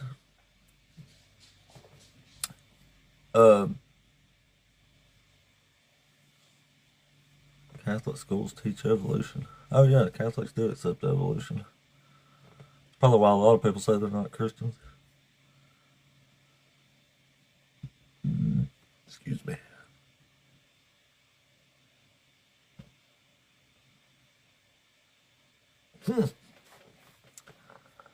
Oh, yeah. Well, the numbers keep jumping back up, so I'm assuming we're in the algorithm. So I'll tell you what, we'll give it 5 more minutes, and we'll make a decision in 5 minutes or so. Usually when it's moving like this, there's not a problem getting people up here.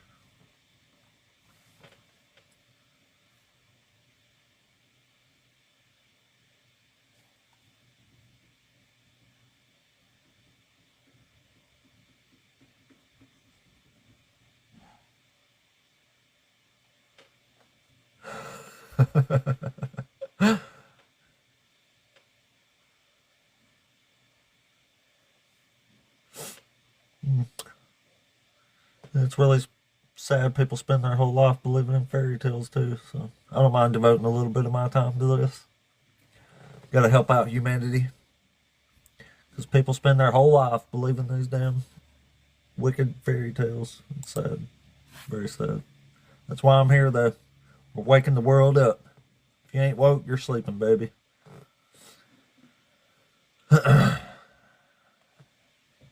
Time to wake up.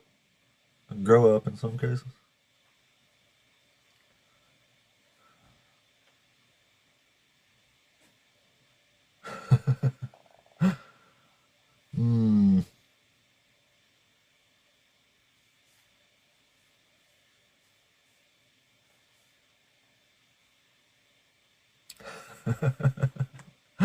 Damn.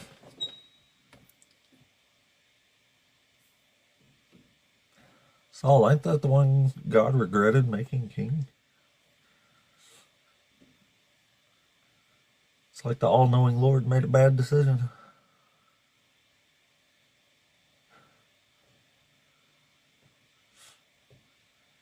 Yeah, I hear you. We got about 3 minutes anyway, Lyrian, before we make a call on the stream. Yeah, usually if you go 10 or 15 minutes without somebody, you got to do a reset. Hell, you never know. Might get somebody though. Sometimes they just jump up here like crazy out of nowhere. Might have to. Unfortunately. Not that I want to, but unfortunately without Christians we don't have much of a show. Much of a debate show without debates. I'm sure everybody loves hearing my voice ramble on up here about screen taps and such, but devote it to something else. Man, I got so much yard work I still need to do, but it's really, really cold outside. Thank you, Jennifer. Yeah, please.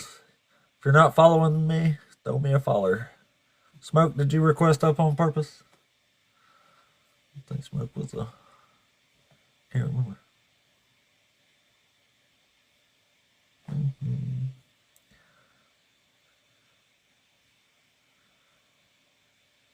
Yuppus. Let's see if I don't know why it says sometimes I do or don't. Smoke, are you there? Hey, can you hear me? Yeah. I've talked to you before, hadn't I? Yeah, we've talked a couple times. I was reading in the Bible and nobody had came up yet, so I'd figure I'd just touch base again to kind of help get you out of your algorithm rut too. But yeah, no, I'm a Christian. Well, appreciate you. Kind of helping out with the algorithm and jumping up to defend my faith as well. But previously we had talked about a couple things. Back with Deuteronomy, we covered that previously. I had done my research and we just basically came to agree to disagree. Yeah, and we talked, I believe it was yesterday, about doing away with the law and, with Jesus Christ, dying on the cross. You were saying basically we're still upheld by the old Mosaic laws, that we still have to fulfill them by stoning people who believe in different gods and things like that. Right. Yep. So I was just doing some digging, just doing some reading into the Bible, and basically got some ammo to say that, we're not under Mosaic law anymore. I completely forgot the word. I was trying to remember it the whole time, but within the context of the Bible, do you understand the word of what it means to have a covenant? Yeah, it's basically like a contract or a promise. So it's like the law that people have to abide by, right? Well, that can be included in the covenant, but the covenant's just kind of like a deal that's being made, basically. Right. So it's like the promise of, this is what you do and this is what I do. Right. So a lot of people misinterpret that because they say we're still under Mosaic law right now, but they forget that there's a covenant before Jesus Christ and there's a covenant after Moses, which is what? What are you talking about, Jeremiah 31? No, I'm talking about who the covenant was given to after Moses, but before Jesus. Because there's another covenant that people often miss. Yeah, you're talking about the one after the exile, right? I'm talking about the Davidic covenant, the covenant to David. Yeah, that's from Jeremiah. That's part of the new covenant, yeah. Mm-hmm. Yeah, I was just kind of being facetious to see if you would say it. But yeah, it's the Davidic covenant. So there's a covenant after Moses and there's one before Jesus. Yeah, that's where God says that in this new covenant, the throne of David will never lack a man to sit on the throne, and the Levitic priests are going to make sacrifices for all time. So when it goes from Davidic covenant to Jesus Christ covenant, the covenant and the law, the contractual agreement of what has to happen to have that other side give you what you want changes. Would you agree? Not according to Jeremiah. Oh my God, you just said at the very first, it's an agreement between two parties to have something happen. So if there's a new covenant happen, there's new agreements. And if new agreements are made, it nullifies previous agreements. Yeah, but the agreements in this covenant are the problem. Because there's a literal misunderstanding there. You're taking it literally. What am I misunderstanding? Well, like I was saying with the stuff I was reading into, for example, if we just go to Hebrews 10:1. What about Jeremiah, though? Well, talking about that. I was talking about that new covenant. That's talking about the Davidic covenant, right? Well, it's the new covenant, but the Davidic covenant is part of it. Yeah, so yeah, you could call it that. I think. Right. So I'm talking. I know what you're talking about, anyways. Right, I'm talking about the explanation of the newest covenant under Christ that we're under right now. Yeah, but do you know what the problem with this new covenant we were just talking about is? Which covenant referring to? Davidic? The Davidic one, the new covenant, yeah. What about that one? Here, I'll read it to you. It says, if this fixed order were to ever cease from my presence, says the Lord, then also the offspring of Israel will cease to be a nation before me forever. Right, so it's saying if you listen to the law, you're not going to be under God, right? Well, in this new covenant, the law is written on your heart and your mind. So everybody, literally everybody, is supposed to know the law and know God. No, I thought that was with Jesus because with his law, it's you love thy neighbor, and that because your thoughts are what you are, that covenant is written on your heart, and you're judged by your heart. Yeah, so it says it right here in Jeremiah 31. It says, but this is the covenant that I will make with the house of Israel after those days, says the Lord. I will put my law within them, and I will write it on their hearts, and I will be their God, and they shall be my people. No longer shall they teach each other or say to each other, know the Lord, for they shall all know me. From the least of them to the greatest, says the Lord. I will forgive their iniquity and remember their sin no more. You can have an issue with the Davidic covenant, but that's not the covenant that we're under. I understand that you can have. Yeah, but the problem is, if this covenant is broken, Israel is done forever, and this covenant was definitely broken. And that's where Jesus Christ comes into play because he fulfills that. That's where that also touches base on your. Jesus don't fulfill this. That also touches bases on your non-prophecy fulfillment because he fulfills that prophecy by becoming. How does Jesus fulfill the new covenant in Jeremiah 31? Including Israel, and with that, Israel is the world because God is not in the temple anymore. It's within our hearts. That's what James is saying. That's the covenant. Yeah, but what about Jeremiah? What about Jeremiah? That's the covenant that you were talking about. That's what I've been talking about this whole time. I misspoke. I didn't mean to say James. I meant to say Jeremiah. Oh, yeah. Right. Well, the problem is, if this covenant is broken, it's over, all of it.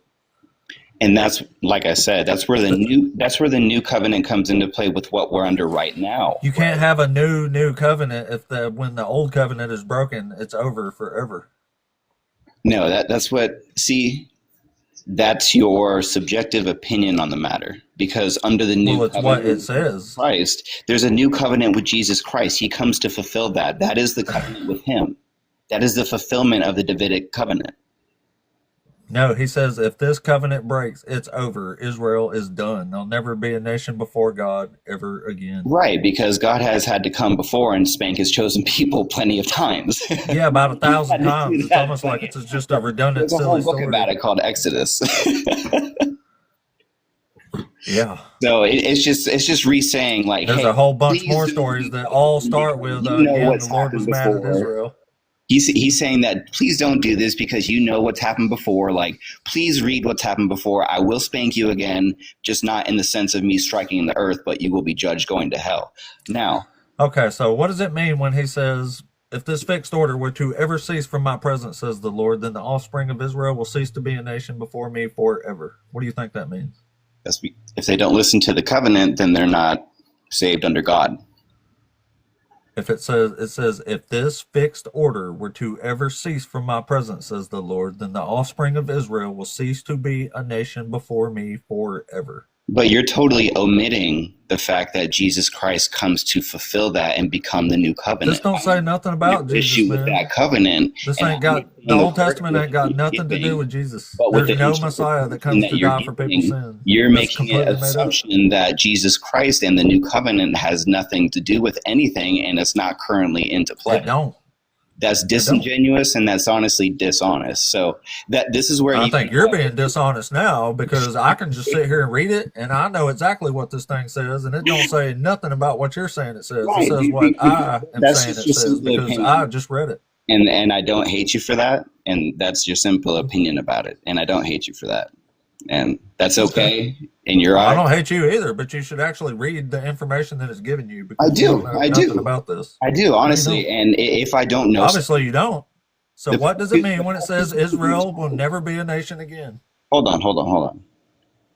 The past 2 times we've talked, I've always admitted, like, hey, if I don't know something, like talking on like Yeah, but now you're calling me dishonest and stuff. So I would like you to tell me what this Because means I've when done it my says, if research this and fixed order were to everything- ever cease from my because I've presence, done my says the Lord, research then the and offspring of everything Israel will lines cease to up, be a I'm giving nation you the before me refutation, forever. and you just simply don't accept it, which is just Well, called. that's because I'm reading it and you're not lining up with what the words are saying. So are we under the Davidic covenant or Jesus Christ? This covenant is broken forever. That's not what I asked you. Are we under the covenant of David or Jesus Christ? You're not under any covenant. Okay, so we'll leave it out there, because right now, just like the past 2 times, we're kind of getting into that infinity loop, and we're just kind of throwing dirt at each other now. So Yeah, the part where I just keep asking you where something means and you don't know. I don't get it. Yeah. Well, I know. You just want to deny, and I give you evidence. You're like, no. Yep. Yeah, I just read it, and then you say, well, that's not what it means. Like, it's a giant infinite loop. It's an infinite loop of me reading the Bible and y'all denying what it says. It's a surreal thing actually. A surreal thing. Very surreal. Boy, oh boy. So for this covenant here in Jeremiah, there's 3 main things that have to happen. Jerusalem can never be uprooted or overthrown ever again. The Levitic priest must make sacrifices for all time, and the throne of David should never lack a man to sit on that throne. If any of these 3 things ever stop happening, according to Jeremiah, then it's over for Israel. That's why this covenant is broken, and there is not a new one after that. The New Testament coming along 500 years later and making crap up about the Old Testament does not mean you're under a new covenant. If you want to be under whatever covenant they're talking about, then you can be under whatever covenant you want. You can go back and be under the new covenant in Jeremiah. But in the sight of the Lord, it's broken. Because obviously nobody is sitting on the throne of David. Jesus certainly never sit on that throne. Not for a second. And that's why these are silly, redundant arguments, but that's what we have to do here.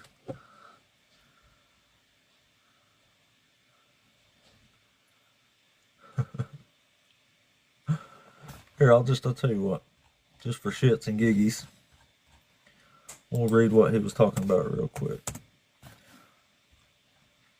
The righteous branch and the covenant with David. The days are surely coming, says the Lord, when I will fulfill the promise I made to the house of Israel and the house of Judah.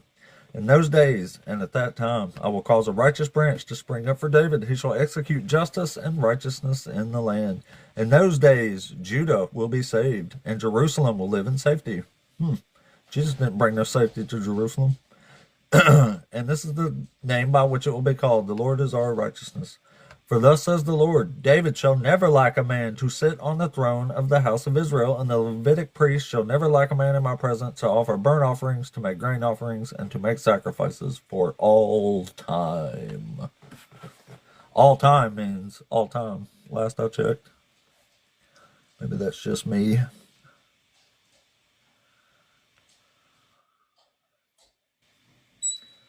Oh, I thought I had a couple more people there. I guess not.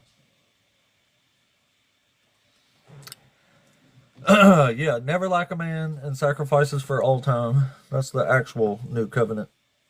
That's what Christians never accept. Because Jesus wasn't any of this stuff. And none of this stuff is even happening now. So this covenant was broken. And Israel will never be a nation before God ever again. Or am I reading it too literally? Must have been too literal.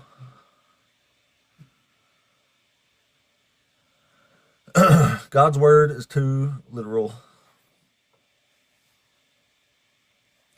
Damn, is Larry? I thought he said he was leaving in a few minutes. What happened, Larry? I thought you was leaving.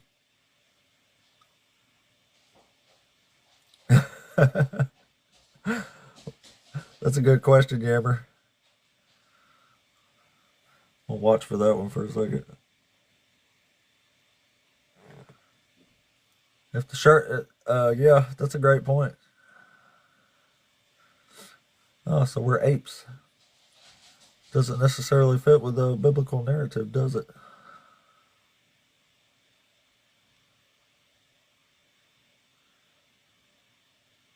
Yeah, I hear you, Smoke. I don't think you're being dishonest or nothing. I think y'all just read the actual words and then you can't deal with what it says as a Christian. And I understand that because I've been there and done that. But yeah, when eternal covenants are broken, like the end of the Old Testament eternal covenants, that's a big problem because eternal means eternal. So if God are saying these things are going to happen forever and they don't, then you got a serious problem. No matter what the New Testament says. Hello. Hello, Midnight. Hello. I think I got reported about 30 minutes ago. So the algorithms effing with us. Woodshed Willie. Wonder if he's on purpose. I like that name. Willie, you there? Hey, buddy. Hey, what's up, man? Are you over 18? Yes, sir. Are you a Christian? Joe, a servant of Jesus Christ. How about that? Joe, servant? My name is Joe, and I'm a servant of Jesus Christ. Oh, I got you. Cool, cool. All right, so which one of these topics did Christ send you to debate us on today? I just scrolling through. I got kicked out of every other one, so. Oh, okay. Well, which topic you want to debate us on here? I'm not here to debate, really, but I mean, I can talk to you about anything, man. Whatever you want to talk about. Oh, okay. But I am a servant You want of to talk Jesus about Christ. one of these topics up here? I believe that Jesus is the fulfillment of everything, and He is the end of the law for me, and His righteousness is in me, and righteousness is fulfilled through Him. So then I'm not under the law. Okay. Where does Jesus say that?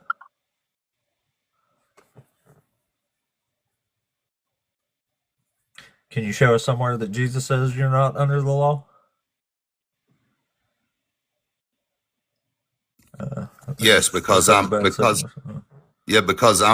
not Hebrew, and those laws were given to the Hebrew people, and it actually was just to bring us Jesus. And see, I'm not naturally part of that kingdom because I don't have the right bloodline. There's a lot of things that disqualify me right off the bat from entering into the kingdom of God, which is perfect and holy.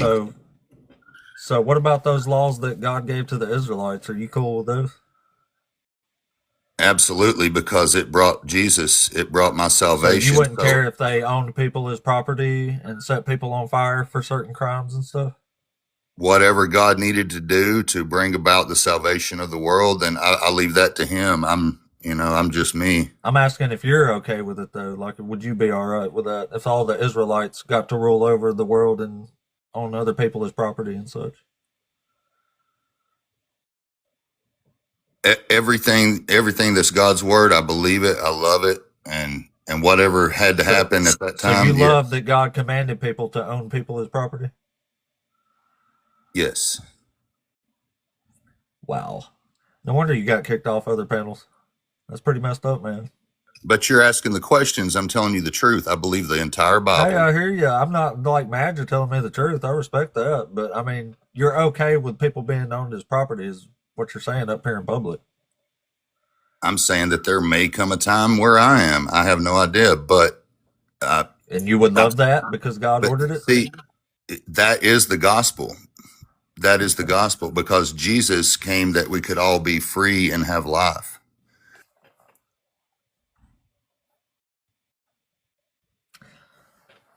Well,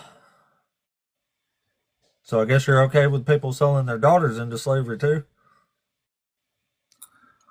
If you were a righteous man and you're following the law, you're going to do righteousness. And there are evil people that have used laws and disobeyed laws and used laws for their own advantage and did evil things. And under the guise of laws, for sure, there's always been evil, but I think a righteous person says you can sell your daughter into slavery and they shall not go out as the male Hebrews do. Okay. Now, I haven't read the whole Bible in a while. I have read it all, and I know there's some stuff in there, man, that's like hard to wrap your head around. But yeah, the thing is that I don't have that commandment. He never commanded you to do it. He's saying that what is allowed and what is. Well, why does he allow it? That's my problem. That's what I have a problem with, is that he even allowed such things. Because Moses takes child sex slaves in Numbers 31. And I'm not okay with that.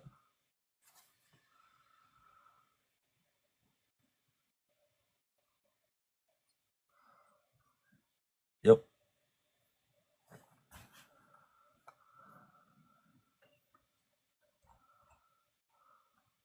You have to give me a sec, man. You're all right. You ain't like okay with that though, if that's what it says, are you?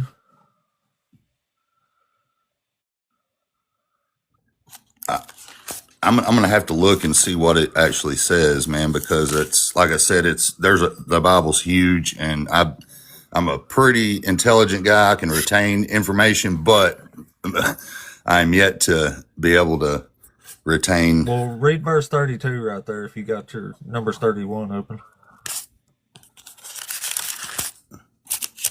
Verse 32.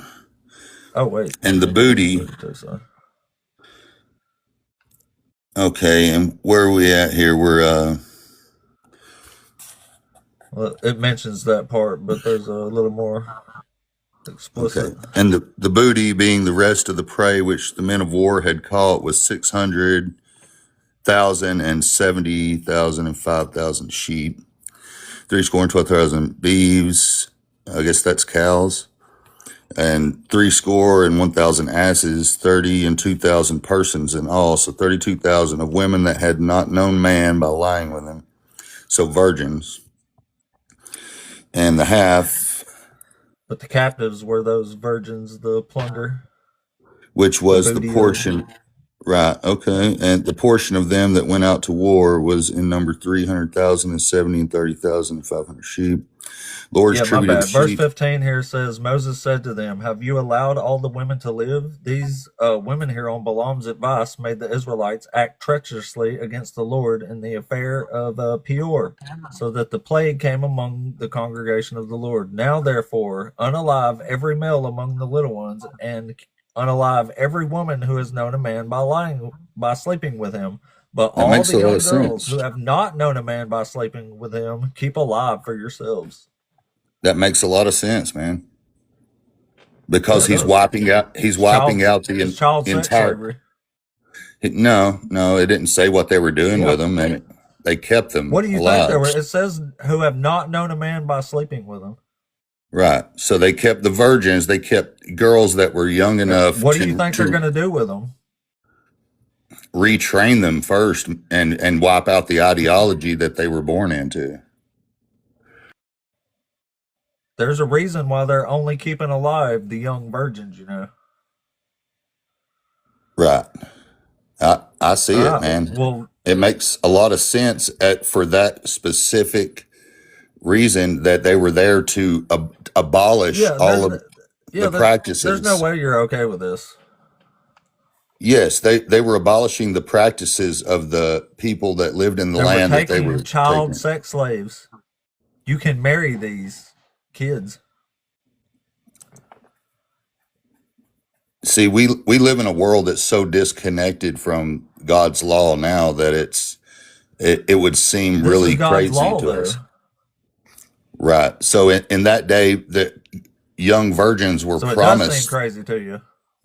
We would really like to hear you say this is not okay. Okay, listen, man, if you could for just a second, that young virgins were promised to men much older than them, and this was very common throughout the entire I world. agree. And Yeah, but this these is God were allowing this stuff. these were arranged marriages. You couldn't just go take a random virgin and do what you wanted. Everything had to You go through absolutely channels. No, Yeah. You want me to read that to you? I'll look at it with you. Sure. I hope you don't like it. They were supposed to be married. And if you Yeah. took a virgin, then you had to keep her as your wife for the rest of your life. No, you don't. It says if you turn her loose, she has to go out free because you have dishonored her. But you do not have to stay married to her for your whole life. Here, I'll read it to you. It says, when you go out to war against your enemies and the Lord your God hands them over to you and you take them captive, suppose you see among the captives a beautiful young woman whom you desire or want to marry. And so you bring her home to your house. She shall shave her head, pare her nails, discard her captive's guard, and remain in your house a full month, mourning her mother and father. After that, you may go into her and be her husband, and she shall be your wife. But if you are not satisfied with her, you shall let her go free, and certainly not sell her for money. You must not treat her as a slave, since you have dishonored her. Do you know what dishonored her means? I do. Like deflowered her and whatever you It want to means he call it. raped her. Well, if you don't marry her, then yes, that's what it was. But It was anyway. She is not consenting in this. Slaves can't consent. These are war captives. They can't consent. They're consenting one way or the other. Let me put it that way. like I said, this is going to sound really, really hard for people, but I believe the entire Bible, and God is righteous and just in all his judgments. Oh, man, oh, man.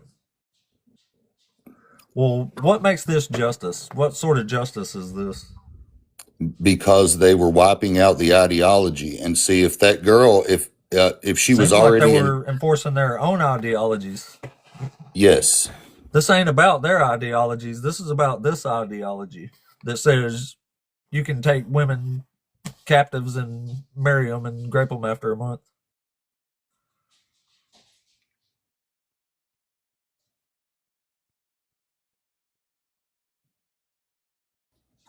Okay, so a lot of these young girls, even though they were young, had already been so fully indoctrinated with Baal worship and idol worship and all the practices of the people that lived in that land.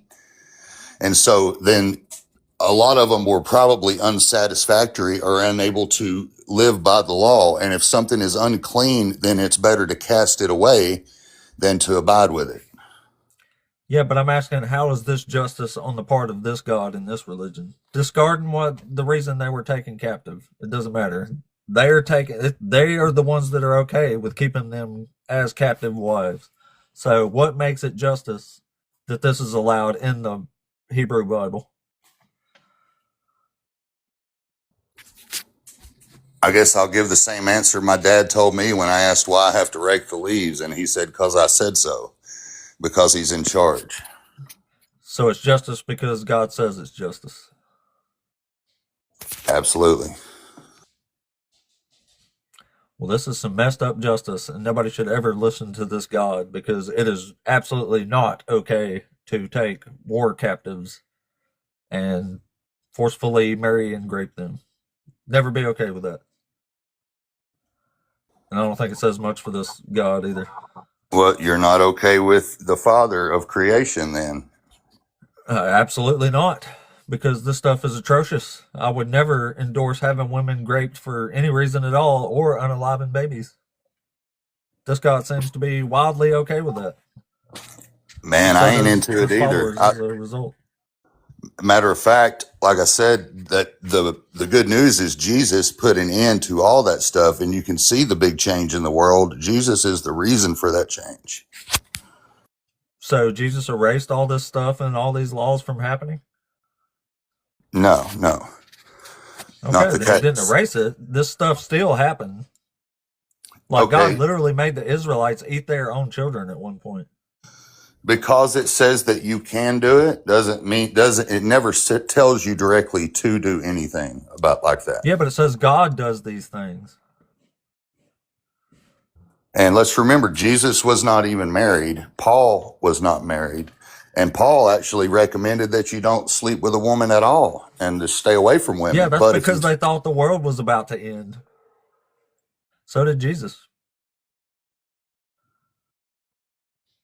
That's when They Jesus were- actually taught that the law was going to end, when heaven and earth pass away at the end of the age, Matthew 24. He thought that's when everything was going to be fulfilled, is when the day of judgment actually happened.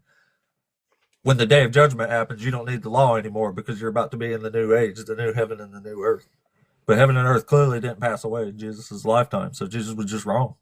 He was a false prophet. You don't have to keep muting, by the way. I don't think you got nothing too loud going on there. Man, I'm fumbling around and stuff. I'm making noise. I didn't want to have all that clutter. Oh, okay. Yeah, that's cool. That's cool.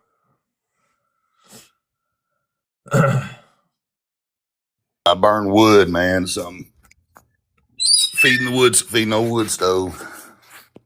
I hear you.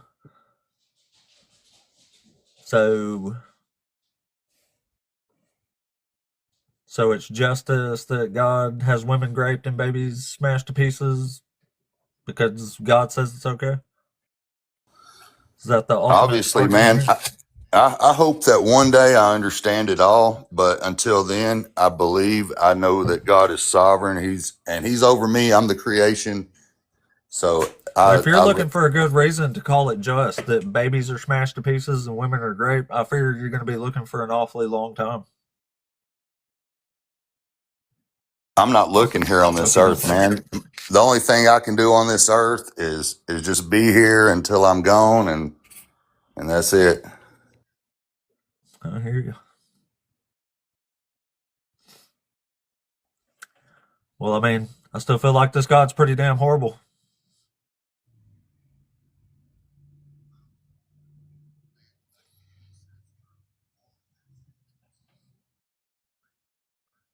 Yeah, I was a Christian until I was 26, 27 years old, somewhere in there. No. No atheists in the foxhole, that's for sure. That's not true at all. I can point you to several right now that have their own shows and wrote books about it.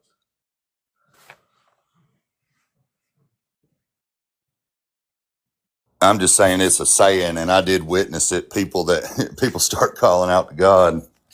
Well, maybe some do just because they're scared and desperate and don't know any better. But I know, yeah, Dave Warnock, he's one of my heroes. He has terminal ALS and he's getting really close to the end of his life, and he's still a very outspoken atheist.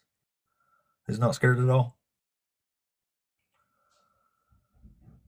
I really honestly respect somebody to tell me the truth and say that they don't believe or that they hate God, or more than somebody that claims to be a Bible believer, but yet when you show them things in the Bible, they say, oh, well, that's not right. I don't believe that part.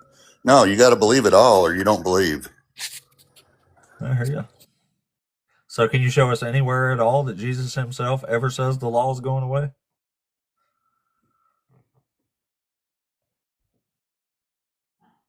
No, but he also said that he's not come for the world. He doesn't pray for the world. He only came for the children of Israel. Yeah, but he literally says that the law never goes away. He says you have to keep the law to get to God. He says, if you love me, you will keep all my commandments.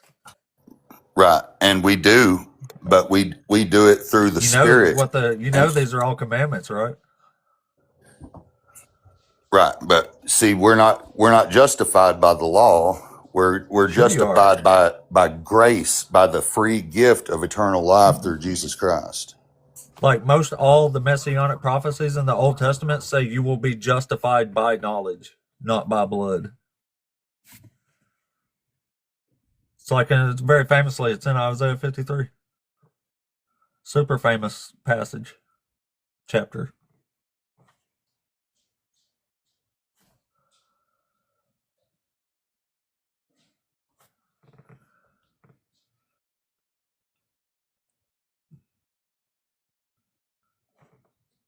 I don't know what's happening with Willie. Sorry, I was reading the comments there for a second. I wanted to see what was going on. They blasting both of us. Oh yeah. I get just hey, that's for sure, man. Comments. Man, nobody's hated me worse than it, buddy. I actually endorse free speech. That includes shit you don't like to hear. So. That's right, man. That's why I'm shut down on panels, because it's constantly baiting you to say something. They're like, oh, so you think it's okay to mess with a kid? No, obviously not, man. Of course not. I don't think you think that, but you're coming up here literally and saying it's okay just because God said it and stuff like that. So people are going to use that against you in that way, even though personally I'm not going to sit here and think you're okay with people owning slaves or anything like that. You know what I mean? But you're still saying that you're okay with this God allowing it, even if you consider it's other people. You're saying it's okay for them ultimately. For them at that time. So I can see why people have a problem with this. Yeah, for them at that time, for his purpose, if it brought me Jesus, I'm happy with it.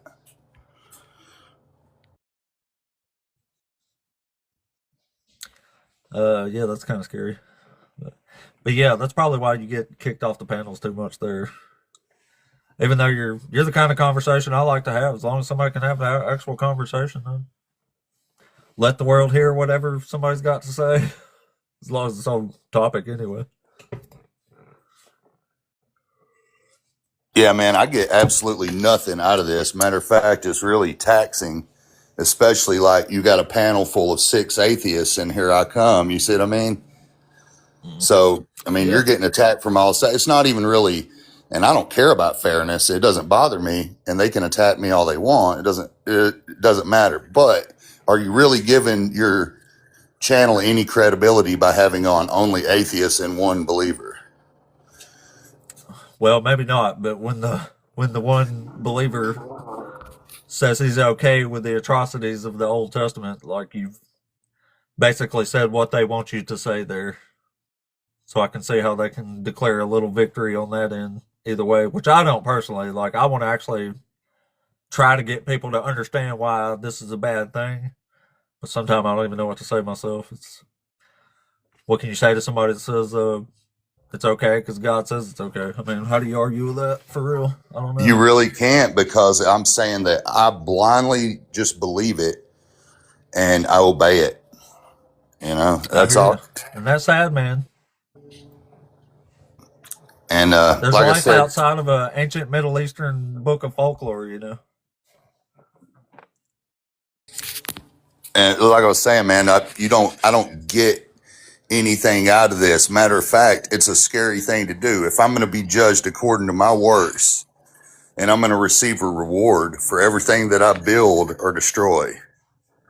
If I go into a panel of atheists, that's like I should be really, you know what I mean? I probably shouldn't be doing that. I don't know. I'm figuring that out. But Well, if it's according to my works, then man, I would be in trouble. So I thank God that Jesus paid the price for me. And well, you know, Jesus says he's going to judge people based on their works, right? right. So if I'm a believer and I'm in Jesus, then I have a reward in heaven, and I have a greater degree or lesser degree of reward based on what I've done on earth. But if Right. I'm not, Well, if it's I do just not really believe, alarming for people when you're okay with the atrocities of this God commits in the Old Testament is the real worrying thing here that most people try to focus on. So when you're like blatantly and blindly okay with that, it doesn't look too good for the religious side. But you don't have to believe this. We need more atheists well, on Team Atheist now. see, most people aren't real believers, man. Most people, they say they know God, they say they love God, they say they believe the Bible, but they've never really read the Bible. They don't know about what you're talking about. So then when you're I'm an atheist confronted, because I read it. right, you see what I'm saying? So your whole life you're told the little stories about, oh, and Noah got on the ark and petted the sheep, and it's all wrapped up in a nice little paper bag for you. And then you start Well, reading it and you're like, this is blowing my mind. Like, this is crazy. Like yeah, crazy evil. angels came to earth and mated with women, and there's a Yeah, firmament. I don't get The why word, anybody believes this. It's clearly a fairy tale mythology. I do get why people believe it, but when you actually question it, I think for most people it falls apart because most people don't want to blindly believe things. They know that's a bad thing to do. But blindly believing things almost never leads anywhere good. In fact, it's dangerous. So you okay. shouldn't do that. I know you didn't really want testimony, but so when I called out to Jesus, see, I did that without knowing that Jesus existed. I did that. It was just a shot in the dark. You know what I'm saying? You've Because heard of Jesus before, though, haven't you? oh yeah, I knew that, I'd heard to call out to Jesus, and I knew like I said, the basics of the Bible and stuff but it was all, like I said, it was candy coated. It wasn't I'd never went and looked for myself. You see what I mean? Yeah, I mean, I get that, but like, to me, the crazy part is when you read some of these atrocities that God has committed on people, and people are just like, "Yeah, it's just God being God," you know. It's just so easily written off. When I was a believer, I found this stuff incredibly, deeply disturbing, and I really just wish other people would join me because this stuff's awful. Well, man, you're not the first. Whenever God was destroying Sodom and Gomorrah, Abraham pleaded for days with God not to destroy them. First, he was like, if you can find, he I said, think it "Don't was destroy the righteous." He actually held God to a standard of justice. and God actually, that's a one example where God like changed his mind. So you see what I'm saying? Well, he did it a bunch of times. I don't know about a bunch. It depends on what you mean by a bunch. But he changed his mind on many occasions in the Old Testament, which he's not even supposed to be doing. Numbers 23, verse 19 says he doesn't lie or change his mind like a mortal, but he clearly does. Well, that shows you that our prayer actually has power. It's more powerful than you know, because we are the image of Can you God. show us the power of prayer? That would be great. Well, I can't. I don't know if I could show you right now, and there's a way that it works. Well, what but if we did like what if you pray to God to make my hat fall off my head, and I'll pray to Zeus to make it stay on there, and we'll see who wins. Well, it might not happen today, but I think if you're looking for it, you'll find it, man. Huh.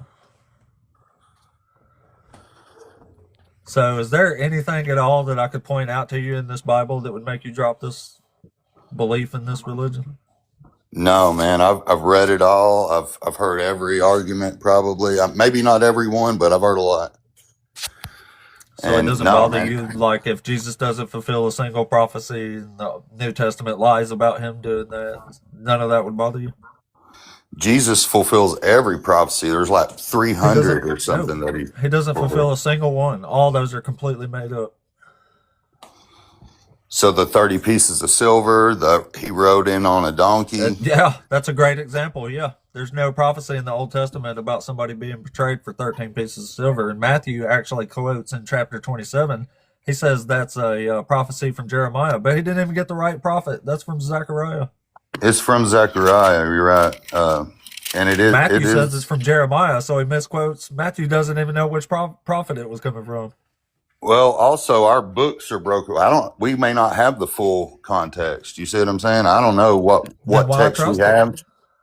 There are references in the Bible that reference other books that are not contained in the canonized scripture. Well, sure, but would it really not bother you if we could just start reading these prophecies and I can show you clearly that Jesus didn't fit a single one of these descriptions? Man, I'm happy to look through it all. I've done it. It all adds up. I've seen well, it. I don't mind going through it with you because you're being cool, but I would like to know before we do that if it's not a complete waste of time first. You know what I mean? Like if it's like a cult mentality thing that's like you're in this no matter what. Yeah, like not really pointing. If it's helping us study God's word and read the Bible, man, I'm all for anything. Yeah, but will it actually bother you if Jesus doesn't actually fulfill any of these prophecies that the New Testament is saying he is? I've already concluded that he did. What if I can show you that he didn't? You can't, but go for it. Well, I'll tell you what, we'll try one and see what happens, okay? But I mean, like I said, it's a waste of time if it's not going to bother you if he didn't do it anyway. But anyway, so let's go for the most famous one here. So in Matthew, he says, well, and Luke, they say a prophecy is being fulfilled about the virgin birth of a Messiah, right? And they're quoting Isaiah chapter 7. So let me go ahead and ask you, have you ever read Isaiah chapter 7? Yeah, man, I read all of it. So do you know what it's about? Can you tell me what it's about in the context of the story? Like what's happening, what's going on in the story? I don't know verse by verse and I'll have to go look at it, but I have read it. But like I said, I'm not like the world's most authority on scripture or anything. No, I got you. I was just I'm not a got you part there. I was just trying to figure out if you knew what the actual context of the story was. So here's my problem with it. Matthew and Luke are saying there's a prophecy here about the virgin birth of a Messiah. The problem is, if you actually read this story in the actual context of the story, it has nothing to do with the birth of a Messiah. This child called Emmanuel is a timeline for when Judah is going to be safe from the Assyrian invasion. King Pekah, King Rezin are attacking King Ahaz. So God sends Isaiah to tell Ahaz that by the time this child knows right from wrong, the two kings from Assyria are going to have their lands deserted. But that's it. It has nothing to do with the Messiah. So my problem is that the New Testament is saying that it has something to do with what it doesn't actually have anything to do with. So what do you think? Man, every story in the Old Testament is a parallel, and it is like a mirror of. It's a mirror of Jesus Christ. It all points to him. How so? What does that got to do with Jesus? Are we just going to go with Isaiah chapter 7? Yeah, I'm talking about this specific prophecy. This is a prophecy that the New Testament says Jesus fulfills explicitly. But if you actually read it, it's about the Assyrian invasion. It don't have nothing to do with the Messiah. So if it's like a mirror, it has something to do with Jesus, like in what way? Like how can you compare this to Jesus? Okay. Well, I guess I need to read the entire chapter here to get some context. Make a Well, breach, set a king in the midst.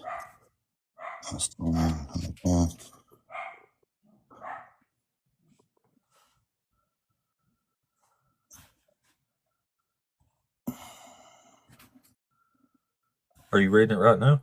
Yes, yeah. Okay.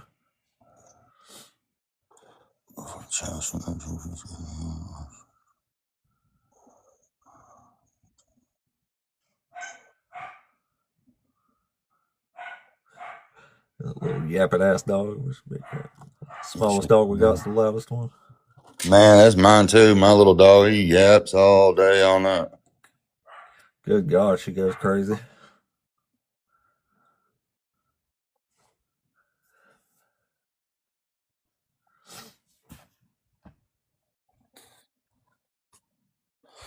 Man, I'll be honest. I'm not in chapter 7. I'm not putting it together. But like I said, I'm not the foremost authority on prophecy or anything like that. Well, Isaiah's hard.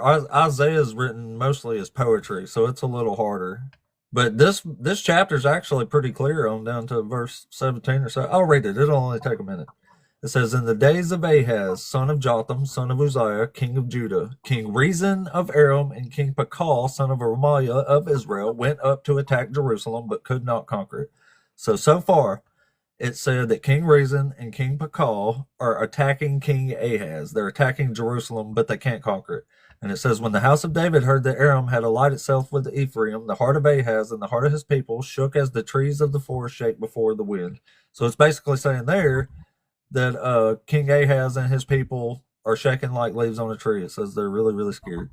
And then it says, then the Lord said to Isaiah, go out to meet Ahaz, you and your son Shear-Jashub, at the end of the conduit of the upper pool on the highway to the fuller's field, and say to him, take heed, be quiet, do not fear, and do not let your heart be faint because of these 2 smoldering stumps of firebrands, because of the fierce anger of Rezin and Aram, the son of Remaliah, because Aram with Ephraim and the son of Remaliah has plotted evil against you, saying, let us go up against Judah and terrify it, and conquer it for ourselves, and make the son of Tabeel king in it. Therefore, thus says the Lord your God, it shall not stand, and it shall not come to pass. For the head of Aram is Damascus, and the head of Damascus is Rezin. Within 65 years, Ephraim will be shattered, no longer a people. The head of Ephraim is Samaria, and the head of Samaria is the son of Remaliah. If you do not stand firm in faith, you shall not stand at all. So it gets a little roundabout there with the words of Ephraim and Aram. But what it's basically saying is what I just said. King Rezin and King Pekah are attacking Ahaz and trying to conquer Jerusalem so they can install a client king. And it says Ahaz is really, really scared. So then we get to the meat of the bones here, the actual prophecy. And it says, Isaiah gives Ahaz the sign of Emmanuel. And it says, again, the Lord spoke to Ahaz, saying, ask a sign of the Lord your God. Let it be as deep as Sheol or as high as heaven. But Ahaz said, I will not ask, and I will not put the Lord to the test. And then Isaiah said, hear then, O house of David, is it too little for you to weary mortals, that you weary my God also? Therefore the Lord himself will give you a sign. Look, the young woman is with child, and shall bear a son, and shall name him Emmanuel. He shall eat curds and honey, and by the time he knows how to refuse the evil and choose the good, the land before whose 2 kings you are in dread will be deserted. That's literally this whole prophecy. It's just saying that a young woman is with child. In Hebrew, that's ha'al-mahara. That means a young woman is pregnant at that moment. And it says this child's going to eat curds and honey, and by the time he knows how to refuse evil and choose good, the 2 kings from Assyria are going to have their lands deserted. So that's it. That's the whole prophecy. It doesn't have anything at all to do with the coming Messiah. So saying this is about Jesus is completely divorced from the context of this story. And it doesn't even say virgin to begin with. Well, and I've got the King James here. It says, behold, a virgin shall conceive and bear a son and shall call That's his name. because they read the Greek Septuagint and not the actual Hebrew. In Hebrew, it says ha'al-mahara. That means a young woman is with child. That's a present tense way to say But it. that, I think that would mean virgin, though, right? When they say a young woman, would they not be referring to a virgin that hasn't laid with a man? No, they have a No, they have a word for virgin. It's Betula, and they use it in Isaiah several times. In chapter 47, it says, "O Virgin Israel," but it says, "O Betula Israel." So there's a word for virgin that Isaiah uses. So it doesn't make sense that he would mean virgin here, but not use the word for a virgin. But what would Not be for the big him. thing if she was a whore and she conceived? You see what I mean? Well, she was a temple prostitute, is what she was. It's like Huh. what do you call them? A prophetess, prostitute. That's what they did. Isaiah has several children like this. In the next chapter, he has another child. And then chapter 9 goes on to talk about Hezekiah and his, what do you call it? Enthronement prophecy or whatever. So it's moving through several children here. But all of Isaiah's children have prophetic name, and they all come from prophetesses that are basically temple prostitutes, yeah. Oracles or whatever. But Yeah, this there's is definitely saying the young woman is with child. Like, this is Isaiah talking to King Ahaz at that moment. This is a prophecy to King Ahaz. This don't have anything to do with Messiahs.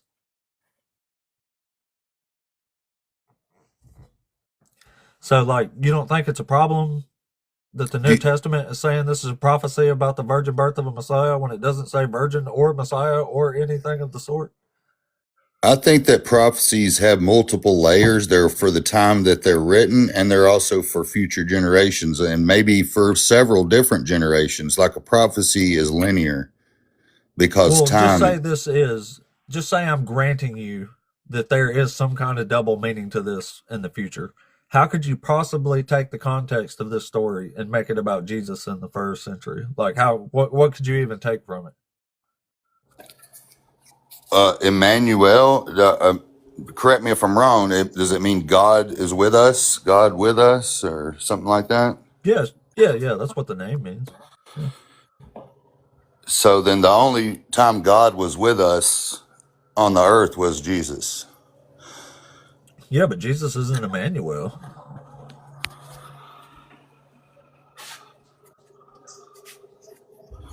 This prophecy actually comes true in the next chapter. The soldiers cry out Emmanuel, and that means God is with us because they're fighting Assyria in a war. So you want God on your side when you're fighting in a battle, don't you?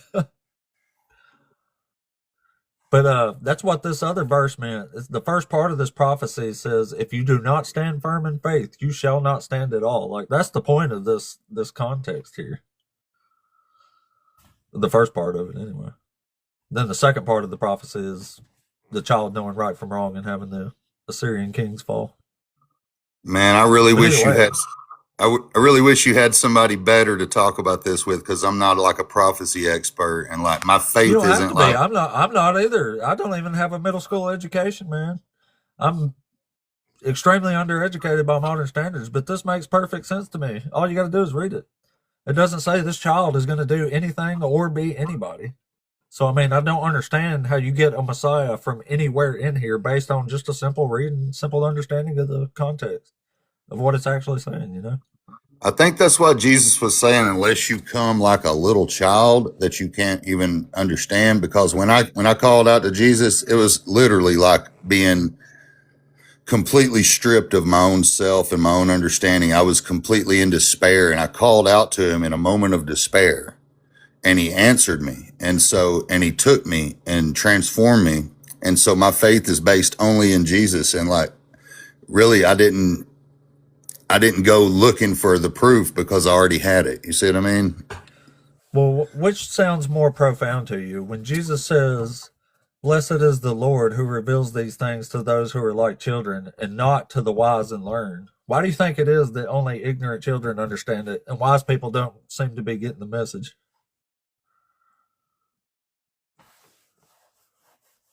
Well, I think people in general, and myself included, are prideful. We have a lot of pride, and Yeah, but he's saying ignorant children get the message. Wise and learned people aren't getting it. You don't find a pretty bad coincidence there? well, I guess like kind of like what I'm saying. Like if I don't call a plumber unless my pipe's busted, right? Well, sure, but if you're an ignorant child, how likely are you to do a good job of fitting the pipe more so than a wise and learned person on the subject? Right. You call on the one that can fix it for you. Exactly. And Jesus is saying only the ignorant children are getting this, and the wise and learned people ain't understanding. Do you know why he's saying that? It's almost like the wise and learned people know better. Man, I'm happy being an idiot, you know. I hear you. I mean, it don't bother me too much. Like, but matter of fact, but I man, mean, there's a lot it's not there's a saying lot too much. more. To me, it's lot not more. a profound thing to say the ignorant children are the only ones who get it, and the wise and learned people don't seem to understand. Like, that's a red flag to me. I think what he's kind of saying, not to steal the dialogue or anything. I hate trying to translate it, but I'm thinking he's saying, like, unless you're a blank slate, unless you can erase everything that you think you know and become like just a blank slate that is willing to receive information, that our own pride is going to get in the way. Our own understanding gets in the way of the simplicity. For me, a clear reading of this text gets in the way. But the simplicity of Jesus is that I was damned.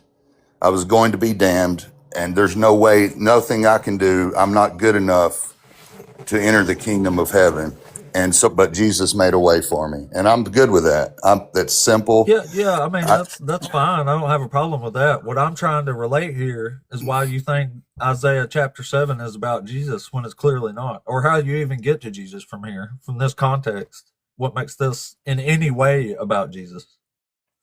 I honestly never even looked at that one, but I can do a deep dive on it. I'll try my best, but probably gonna take me a while, man. Like I said, I'm not slow, but I'm methodical. You know what I mean? I mean, that's fine if you want to look it up, but the problem is every single time the New Testament says that Jesus is fulfilling one of these prophecies like this, like specifically quoting this stuff, 100% of the time, it has absolutely nothing contextually to do with what the New Testament is saying it's about. Like, it's saying this is about the virgin birth of Messiah. This don't have nothing to do with either one of those. The next prophecy Matthew brings up is, which one is it? About being born in Bethlehem. If you just read that prophecy in the Old Testament, it says Bethlehem is a clan, not a town. So there's really nothing in the Old Testament that says you have to be born in Bethlehem. The next one after that says, out of Egypt I've called my son. That's Matthew literally cherry picking half of a man's sentence from Hosea 11 and saying it's a prophecy about Jesus, but that's not even a prophecy. It's just retelling the Exodus narrative. Like, it can't be about Jesus because it says it's not if you actually read the whole sentence. But, like, it's a big problem for me that the New Testament don't seem to have a clue what it's talking about when it comes to the Old Testament, because if you just read it, it doesn't line up. There's people that spent their whole life trying to understand all these prophecies, and I'll be the first to admit that if I don't understand it and I don't have an answer for you, then I'm not doing my job right. And for that, I apologize to you, man. But no need for apologies. This is what I'm trying to show you, these things, because I get most people have never questioned these like this, especially from the Old Testament. Christians almost never actually read the Old Testament.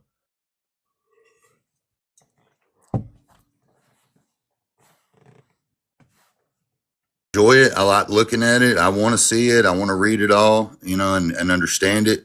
But like I said, I'm pretty simple in the fact that I'm satisfied that there's good and evil, and I know that Jesus is good. He has completely transformed me from an evil creature, you know. So, and that transformation's still underway.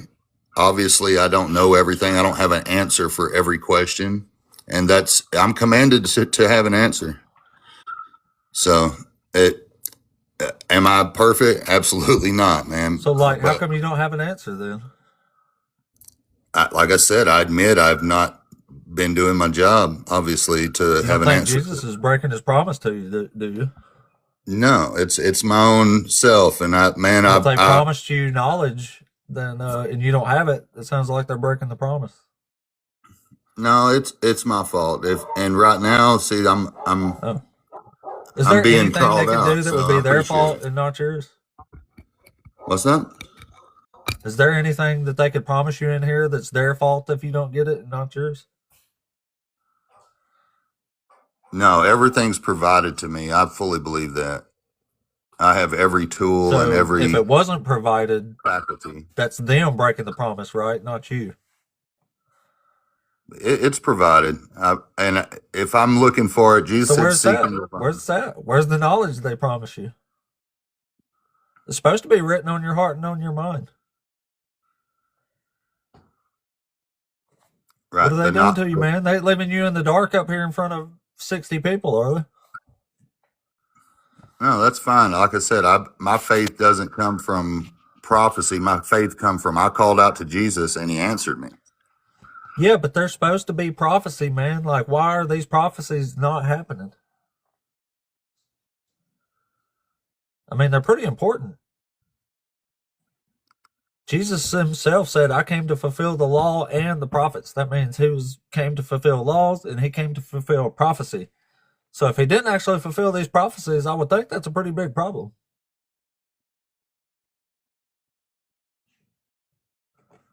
I guess so, man. But like I said, I'm gonna take his word at the moment, and then I'm gonna search and I'm gonna seek and I'm gonna look.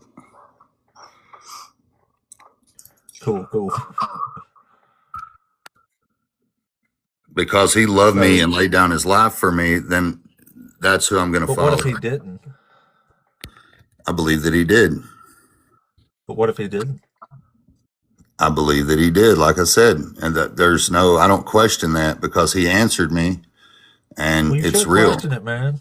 You should question everything because we're just fallible humans. You and I are both just simpletons in the world like everybody else, man. Like, question everything. We have to. It's the only way, or else we're just we'll believe anything. You know what I mean? There's not many humans that I don't think won't argue that blind belief in faith is a bad thing. Like, I think we know that's bad. If you had a choice between paradise for eternity or torment for eternity, which one would you choose? If that was my only two actual options, I would choose the paradise. So for But me, if I it's had to follow rules like in this book to get there, then I just can't do that because I got to sleep at night. And what was the rules that Jesus told us? Jesus said, keep the law of Moses. So you have to keep all these evil laws we was talking about. Jesus chastises the Pharisees in Mark chapter 7 for not putting their disobedient children to unalivement. That's the law of Moses. And he also forgave people that under the law were to be killed.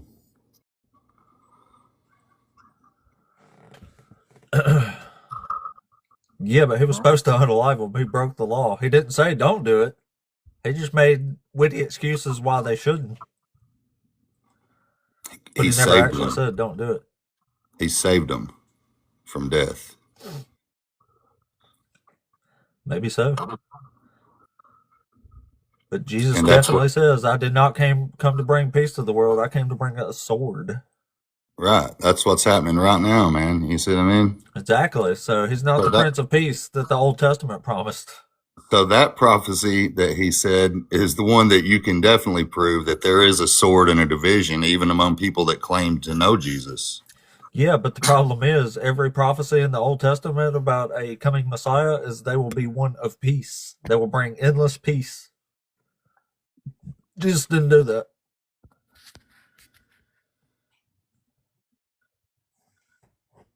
Well, that's like I said, just another big problem for me about Jesus being this promised Messiah. He can't be. If he's not the Prince of Peace, he's not the Messiah.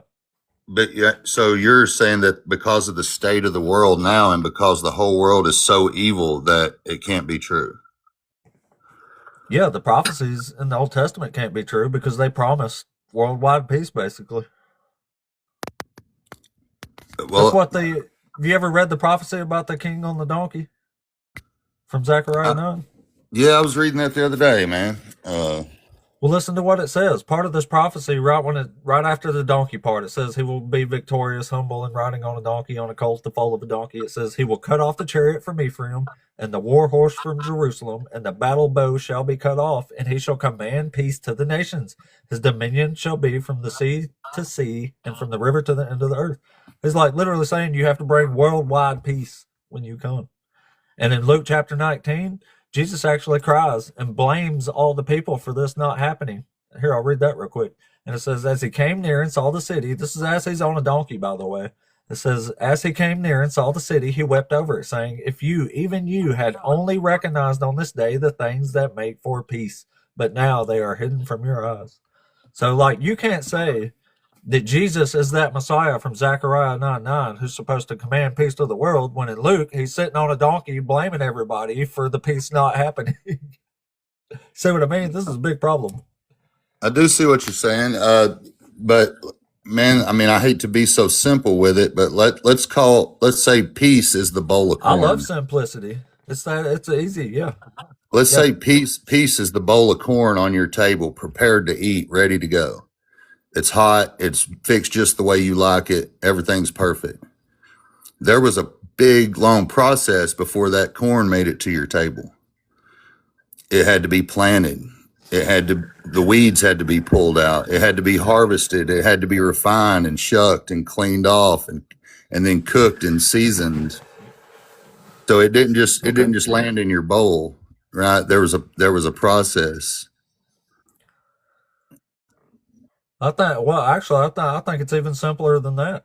If the Old Testament promised that this corn you're about to eat is worldwide peace, and the corn that you're eating is carving people up with a sword, then that's probably not the peace you were promised, was it? I think it's getting rid of the weeds, man. No, the Old Testament says the corn is peace. The New Testament says the corn is not peace. So which one's right? You're saying when Jesus said, I'm not come to bring peace but a sword? Yeah. Well, that, and then right before he rides the donkey, he tells a parable that actually says, if they would not accept my rule over them, bring them before me and slaughter them in my presence. Now, what? Hold on a second. Not to mention it. Where are you at? Not to mention his Matthew? That's in Luke chapter 19. Luke 19? Okay. Man, it's been a minute. I ain't read all of it in a while. I hear you. The point is, in Zechariah 9:9, it says this king on a donkey is going to be victorious and rule an empire of worldwide. It says he's going to command peace to the nations.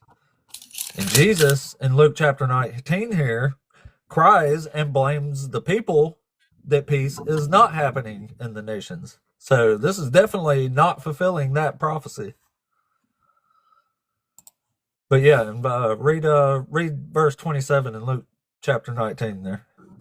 But those mine enemies which would not that I should reign over them, bring hither and slay them before me. Okay, hold on. It doesn't sound very Jesus-y, does it? Give me just a sec. And he said, take this stood by and take him the pound and give it to him that had 10 pounds. Is he telling a parable here, or what's going on? I have to get That's correct, yes. It's the parable of 10 minas, or 10 pounds. Okay. Lord, behold, here's that pounds. This is a whole so this is a whole parable. So it's like I said, it's the parable about a ruler, right? A ruler leaving and collecting his rulership and then coming back and ruling over people, right? But he's not literally saying to do that at that moment. Oh, he is. This is a reciprocal parable. Jesus is talking about himself because he's on a donkey right now, thinking he's about to fulfill a prophecy about a coming king.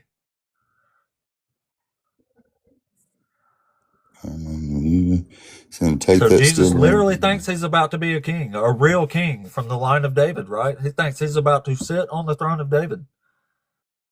And he's telling a parable about a ruler that goes off to collect his rulership and comes back and says, if nobody accepts my rule or whoever don't, bring them here and slaughter them in my presence. Sounds pretty scary of Jesus to be telling a parable like that when he literally thinks he's about to be the king of the world.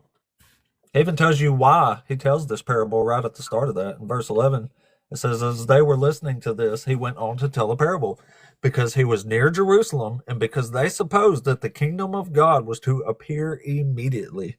So Jesus and the disciples thought he was about to fulfill this prophecy from Zechariah 9:9, which means you're going to be a coming king and command peace. But he ends up crying and blaming the people that this peace wasn't got. And he says, now peace is hidden from your eyes.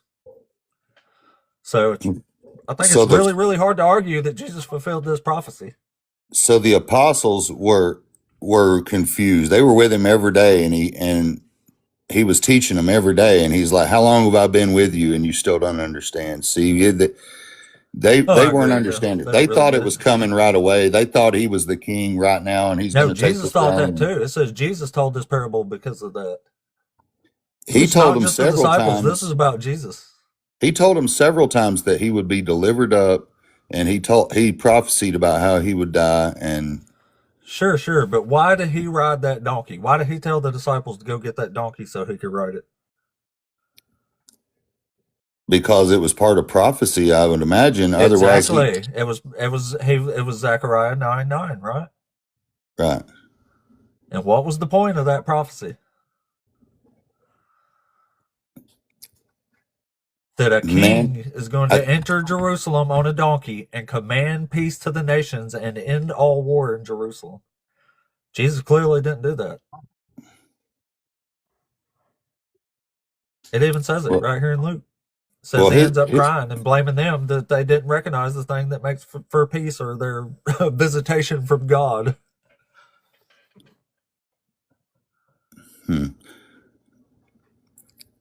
See what I'm saying? Well- This is a big, big problem theologically because Jesus himself told them to get that donkey so he could fulfill this prophecy. But the prophecy says you have to be a king, and it says you have to command peace to a worldwide empire, which clearly didn't happen. Well, right now, man, like I said, this is the time with God does not exist like it exists for me and you. You know what I mean? We're sitting here like, oh, he still hasn't come. It's 2,000 years later. You know what I'm saying? But see, that's the fact that you still have an opportunity, man. Don't you know, like when the saints are done, it's over. When the saints are I'm saying, finished, why should it's I over. take this serious when every prophecy that the New Testament says Jesus fulfills, I can just go read it. And this is clearly not happening. Like the Isaiah prophecy, it says that's about the virgin birth of a Messiah. It don't say nothing like that. Now we're reading one about a king coming on a donkey and commanding peace to the world. And this one clearly didn't happen either. So like, that's my problem here. Like, why should I take this serious when they can't even tell me a prophecy that I can go read and see this is clearly about Jesus and came true? Man, the whole world is evil for sure, buddy. And Jesus's Yeah, kingdom but what is about the not book? My yet problem come. is the book, though.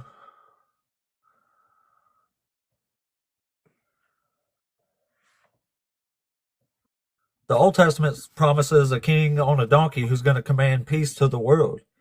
Luke says Jesus rode this donkey and ends up crying and blaming the people for not getting peace. So, like, I would think this is a big, big problem theologically.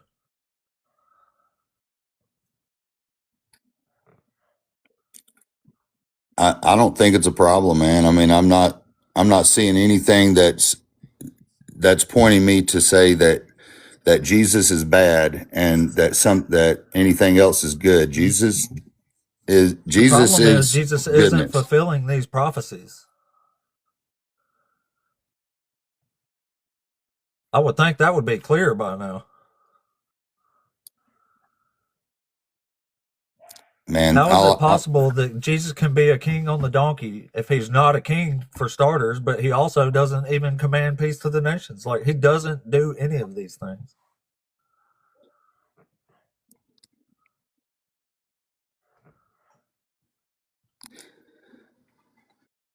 Man, I agree with you that the world is evil and that the governments of the world are evil. All the financial system, this is all evil, man. This is not good at all.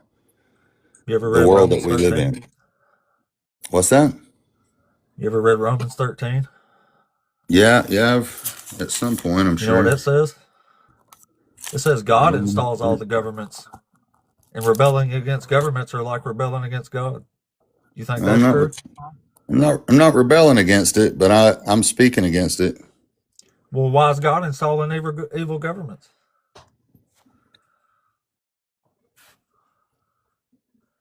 Was the founding of America evil? We rebelled against the British Crown, the British government. Like I said, man, he also chose Pharaoh to enslave the Israelites for 400 years. He So I don't He have made him do it. Like, that's messed up. some. And then I he think punished him for doing it. man, He drowned him who's in the known the ocean. mind of God? Who's peered inside the mind of the Creator? Man, not me. I don't know. Well, I mean, maybe. I just don't see any reason to believe any of this stuff. Like, listen to what Romans 13 says. It says, let every person be subject to the governing authorities, for there is no authority except from God, and those authorities that exist have been instituted by God. Therefore, whoever resists authority resists what God has appointed, and those who resist you will incur judgment. It said if you rebel against the government, you're rebelling against God. You don't believe that, do you? Ain't you an American? You sound like an American. I'm an American man, and trust me, I've got. There is no way, as an American, you accept that that's cool. Like, Americans absolutely believe you should rebel against unjust authority in the government. Honestly, yeah, man. I voted for Trump the first election, like America, baby. But since then, I've come to different understandings about it all, and it's going to happen the way it happens, man. And yeah, I voted for him first term too, but not the second. The shit didn't work the first time, and he wouldn't shut the fuck up. So he pissed me off. see, man, like Christianity's been hijacked at like the highest levels. They're using Christianity to further their agenda. Yeah, but according to Romans 13, God put them there. Yes, he did. And he, like I said, he also put Pharaoh and he put like all these other bad guys in power. So why don't he give us some good leaders? What's the problem? Well, he told Pharaoh, he said, even for this same purpose have I raised thee up, that I might show my power in thee. Exactly. God is using people for his own glorification. That makes him a narcissist. That's actually one of the things I used to argue God's a narcissist up here in the topics. Because he uses people for his own purpose and his own glory. And then he punishes them for having been used. Like, this is sick, man. Like, this is not somebody who should be revered as some loving deity, because he's clearly not. It's truth, man. If it's truth, I love it. Yeah, but it's awful, horrible, evil truth. Like, God used Nebuchadnezzar. He literally calls King Nebuchadnezzar of Babylon a servant. And then he has Nebuchadnezzar destroy Jerusalem, enslave the people. Like, he puts all of them to a sword except for the exiles. Like, he makes the Israelites eat their own kids in the siege. I mean, it's a horrible, horrible business. And then after he's done, he punishes Nebuchadnezzar and destroys Babylon because he used Babylon to enslave the exiles. Like, he's punishing them for enslaving them when he made them do it. It's sick. It's sick. It's sick. Sycophant thoughts. Man, like I said, I can see why people have a huge question about all this stuff. And because honestly, of what it says. I have questions myself. Abraham had questions. You see what I mean? Like we all, he we had all God have to a questions. moral standard of justice. So I think we should do the same. And I think the second you actually do that, it fails ridiculously bad. Well, he's never failed me, man. And like I said, I recommend that if you're ever in despair, the name of Jesus is there. That's the name to call on, brother. That's all I can really. I'm nobody, but I can guarantee you that he's true. He's faithful. He does love us, and he has a plan for it, man. And I don't understand it all. I really don't. but I have faith and I believe it because it's my only option. It's not your only option. It is. So you think when we die, we're just going to return to dust and there is no God, or Oh, do you think absolutely, yeah. do you think there is a God and he's evil, or what do you know?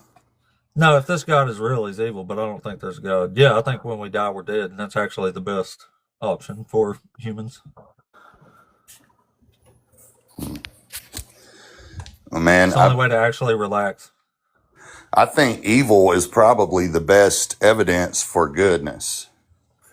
Because if we're just inanimate objects, why is there evil? Why is there bad things? Why do people do evil things, you know? God allowed it to glorify himself. That's why Then God why does is it everything. It says it in why the Bible. God does all this for God. He don't give a shit about the people. He made people just to glorify himself, to have somebody to worship him. But then why are we not just like a wolf that eats something and kills something? There's no recourse. There's no law for them. We You have see what I laws. mean? We had to make up our own laws in the country we live in. Why do we have any There's sense no of? divine being ruling the universe right now. We're on our own. And so who sets up those laws? What is it based off of? Where's We did. morality? America did. The founders did. They fought a war and then made up their own laws. But law like you said, you can look at the law and it predates America. It That just comes with predates. society. It's people who have to live together. It's like a pack of dogs. Like, you have to follow the rules to be part of this pack. Like, humans are no different. We're social species and we have to live together. So if you're in a group with other humans for survival, then you have to have at least some basic rules, like don't unalive each other, probably don't steal from each other, at least basic stuff like that. But you are always going to have those rules set in any sort of society where you have to share it with others, like a highly evolved social species of animals. You know what I mean? That's a given, I would think. I guess what I'm saying is, like, in art class, they teach you about contrast. So like if you put blue on black, right, it doesn't show up. But if you put a light color on a dark color, it shows up. So if there was no darkness, light would not even exist. Does that make sense? Well, sure, but God didn't have to make it like that. But everything has an opposite. Everything has a like a battery, a positive and a If there was a negative God, I would charge. have preferred him to like not make cancer and diseases and stuff like that. We don't need all that. When he created us in the garden, we didn't even eat meat. We didn't kill animals for clothes. There's a lot of things that changed when man sinned. Sure. Either way, we're still here on our own. But his And creation discarding ancient Israelite laws that tribal Middle Easterners used is probably a good start on modern society. his creation to begin with was good, though. Well, I mean, it's a cool story, but no need to believe it was true. The same thing happened in Greek mythology. They basically just stole that creation story from Zeus. Zeus had the first people made out of clay and breathed life into them. The first woman opened Pandora's box, brought sickness and death on mankind. Like, it's the same story. Why aren't you a Grecian religion? You should worship Zeus. It's the same story and it's older. No, man, because I called out to Jesus and he answered because he's faithful. You called Jesus? Yes. Like 8675309? No, man, I was laying on my bed naked and like hating my whole life. I know it's disgusting, but there's a point to that. Is there? There's a point to it. Yes, I didn't want to live So you anymore. called Jesus while you was naked and he showed up at that point. Well, that's how he made me, man. Well, that's quite the testimony. So, And when I called out and I asked him, please save me. I said, Jesus, save me. Are you there? I had no idea if he was there or not. I did it blindly.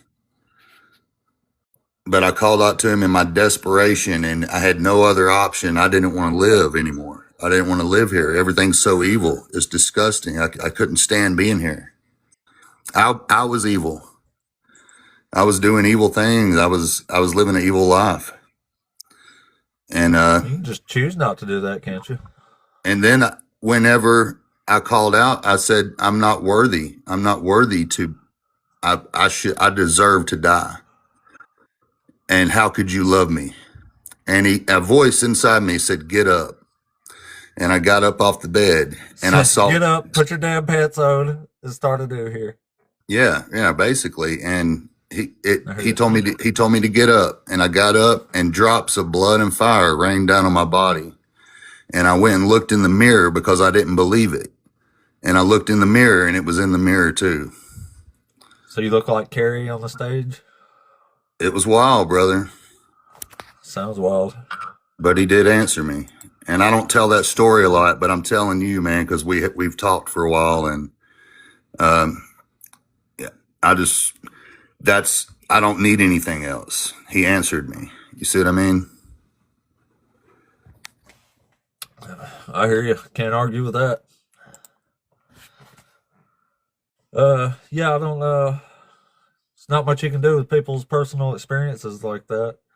But I mean, I can show you in the Bible where Jesus doesn't fulfill a single one of these prophecies, so might have just been like more of a psychotic episode of some sort. He's real, and he answered to that name. I know that I heard people saying, oh, his name's Yeshua. If you say Jesus, you're... How do you not know it was like the devil just deceiving you?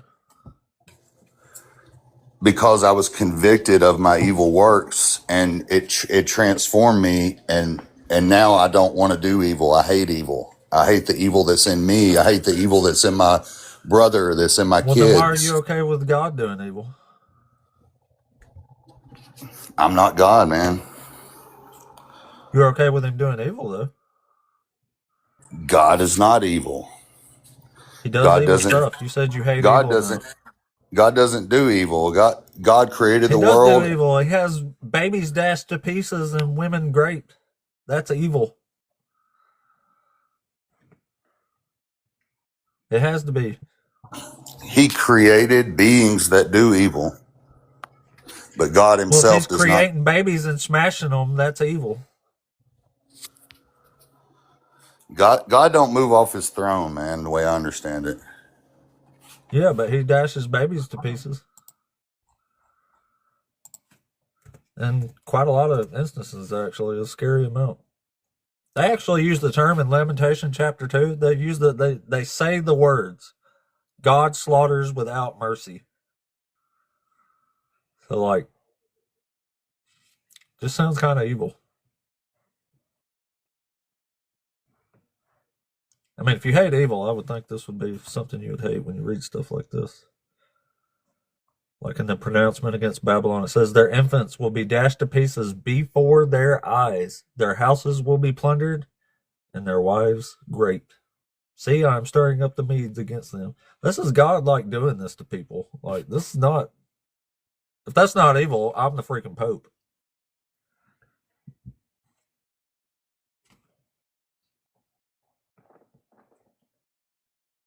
To answer I was reading some of the comments, and I'll go ahead and tell you, why did I do evil, and why did I need something to help me not do evil? It just sounds like I'm evil. And you're right. I am. I'm inherently evil, and I have lustful desires that I want to do. Like, I like women. It was like probably my biggest thing, man, was women. And I was a freaking rock star in my 20s. You know, I lived that kind of life. You know what I mean?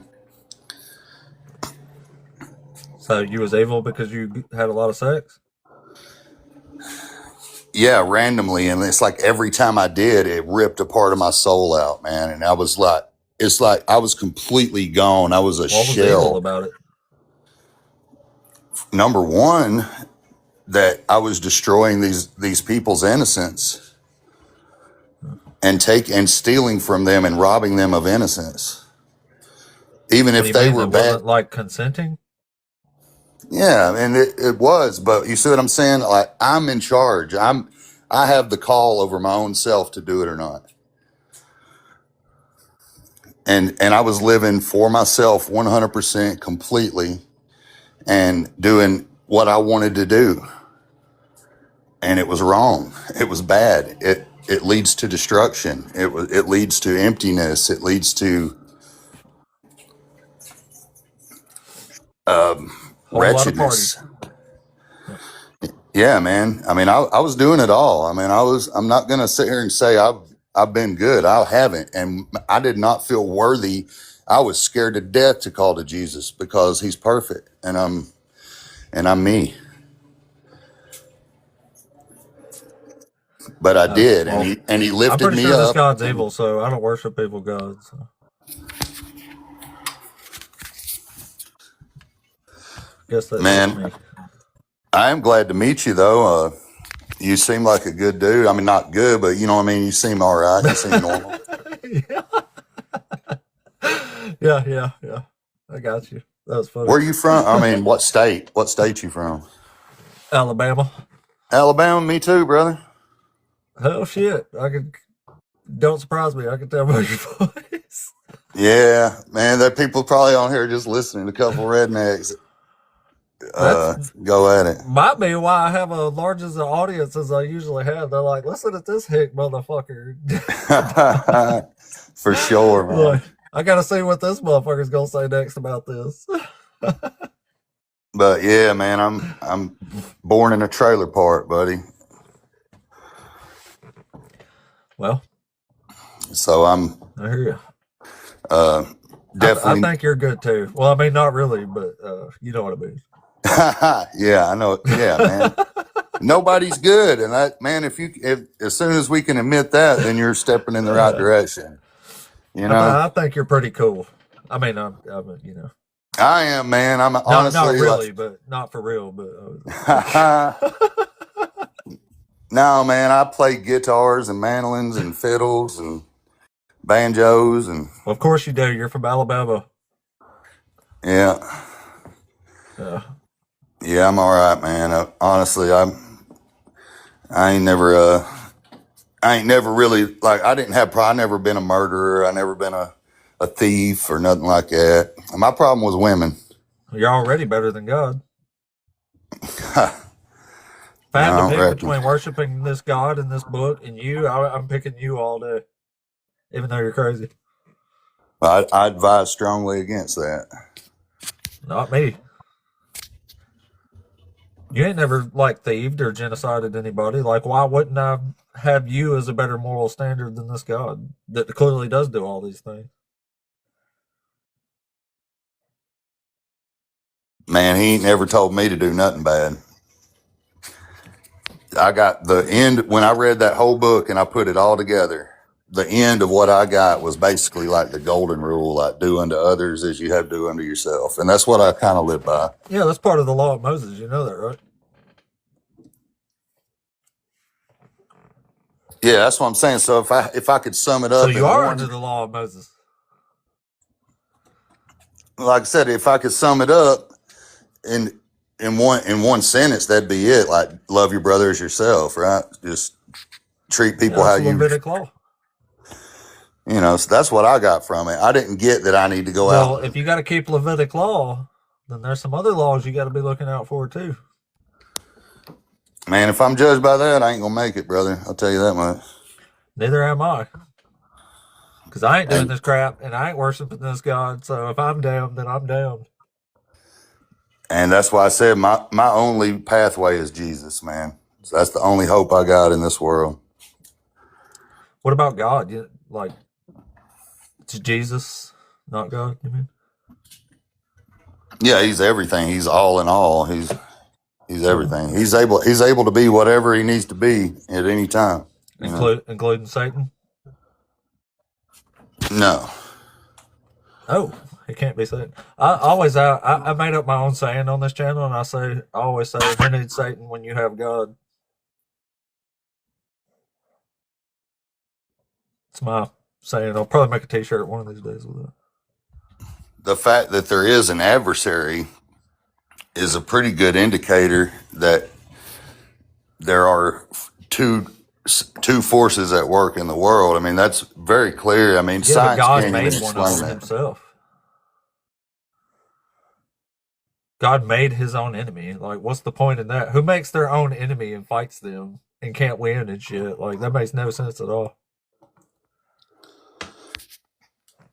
It's almost like this is just a silly story. Hey, man, let me mute up real quick. Keep talking, but let me mute up real quick.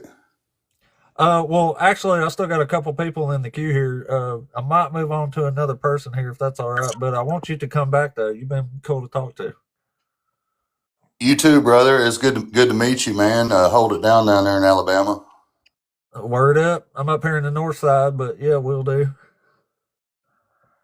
Yeah, I'm in Kentucky now. I've been here for 20 years, and but yeah, Alabama. Yeah. Gross. It's Kentucky's fault all this has happened to you. Probably so, man. Hey, if you like fishing and hunting, man, it's a paradise. I like fishing. I never cared for hunting too much. It's too damn cold for me, but I do like some fishing though. Yeah, man. All right, buddy, I'm gonna drop you back here, but I hope you have a good one. He said everybody was kicking him. I thought that was really good. He did the one thing I asked of people. That was to actually have a conversation. All right, well, we got some more people in the queue. That's for dang sure. Let's see. I think quite a few of these have been here for a minute though. Let's try Solid.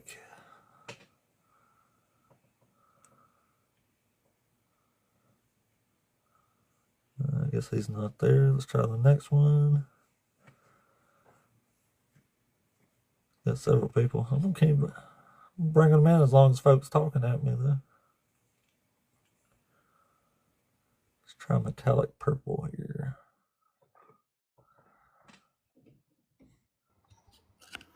Metallic, you there? Metallic purple? Oh, I'm here. I didn't request to come up. I'm sorry. Somehow this thing popped up there. It happens. No worries. I'll drop you back. It happens all the time on TikTok, though.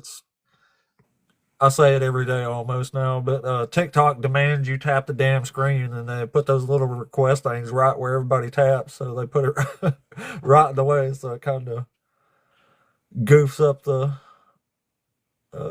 thing here. All right. Well, that was all them there anyway.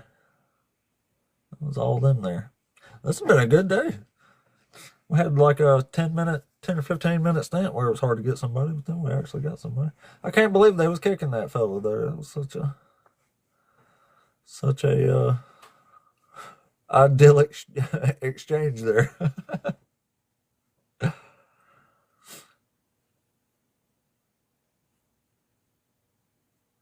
There's been a lot of chat and stuff today. Let's see where we ended up on everything. 1.5K views, 16 new followers. I mean, yeah, that's pretty good numbers. Pretty good numbers.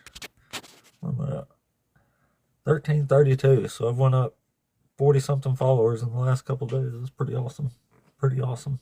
It's my 47th day in a row up in here. 47th. And actually, I got a while. I think I can roll on tomorrow. Mondays have been usually pretty good days to live stream on. Sunday's usually kind of hard, but I feel like it's been a pretty good day. Except for the one little thing we had, but I bet you anything I got reported. I've never once had a live, including the 47 in a row now, that didn't have some sort of violation, even though I don't know what they are or how to look them up. But I haven't. It's never gave me a check on the thing where it said go live this week without a violation, so I've never once gotten that.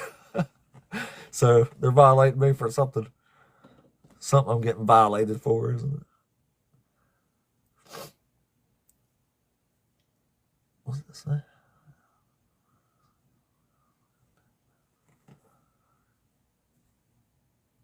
Yeah, back at you, Woodshed. Have fun up there in Kentucky. That's probably all right yonder.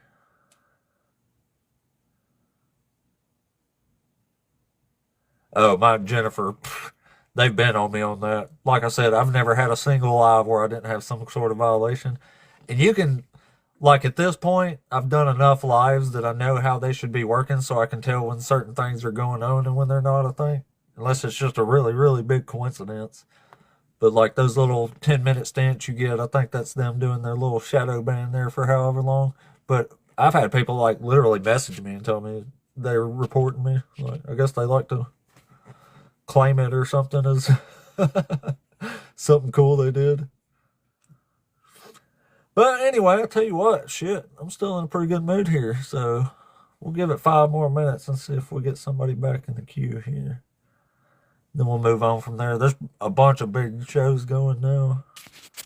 But I've still had a pretty dang good audience for all things considered for a Sunday, especially. All things considered. Sometimes the weekday mornings are the best, though. But like I said, we'll give it just a minute here. The numbers are still good. I mean, over 25,000 likes. Y'all tapping the shit out of that screen. I mean, it's what really helps the algorithm and the channel out. Still people coming through the, what do you call it, the queue there. Just nobody actually loading in there. Thank you, Jennifer. I appreciate that. I appreciate the crap out of it. Appreciate the shit out of all of you, actually. This channel gets like such good engagement now. It's crazy to me. Crazy to me. Crazy how big the audience over here is, like, compared to other people. Thanks so much, Ashley. I appreciate that.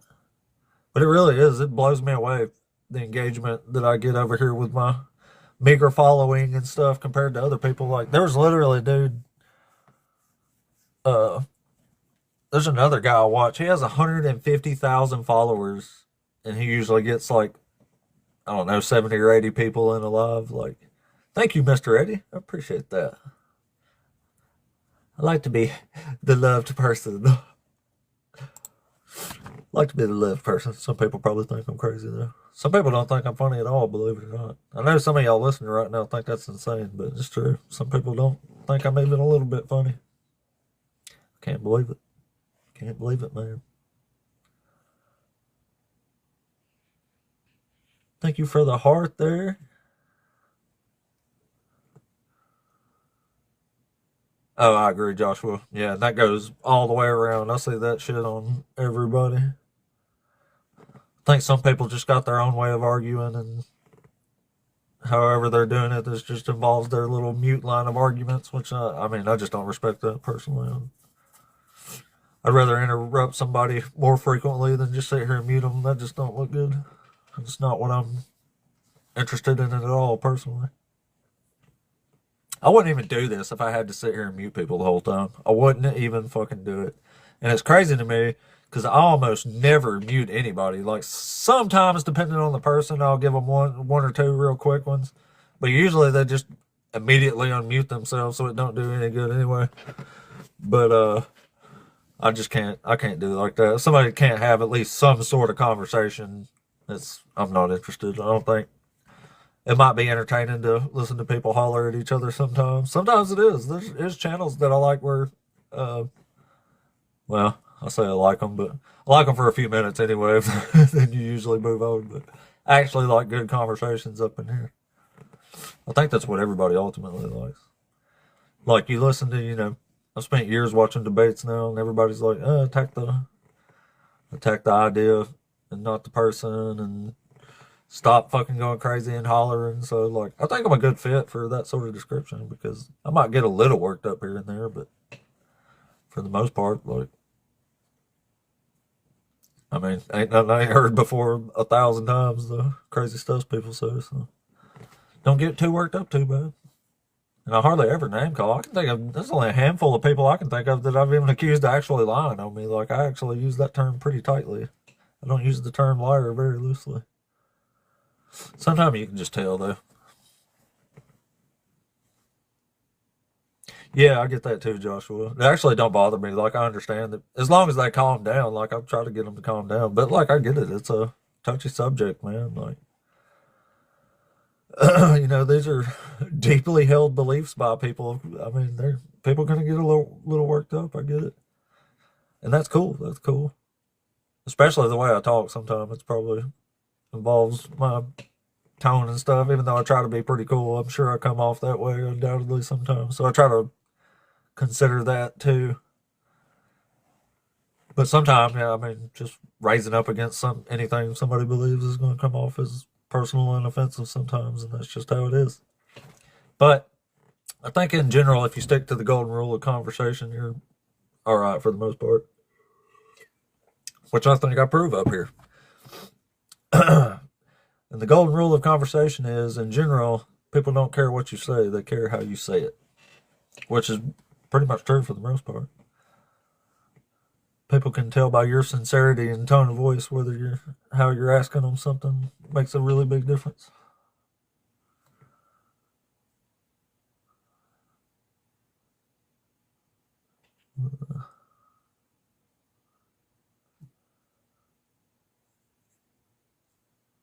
Dang it. Pretty sure that was accidental request there. Yeah. Pooey. Alright, I'll tell you what. I said 5 minutes ago, and that already passed, so I'll do a quick reset on that. I'll give it 5 more minutes, and we'll see what's up. There's still 45, almost 50 people in here, so shit. Let's not disappoint anybody who they're trying to stick around. Not when I got time, anyway. Don't necessarily got something to do right this second. So if we can get somebody else in here, we'll keep the show rolling, shit. Yeah, it blows me away that I have a bigger audience as I have compared to other people that literally got 100 freaking times the following I got, and still don't pull a big audience. So I'll toot my own horn a little bit there. I'm sure I just have this electric personality folks can't do without.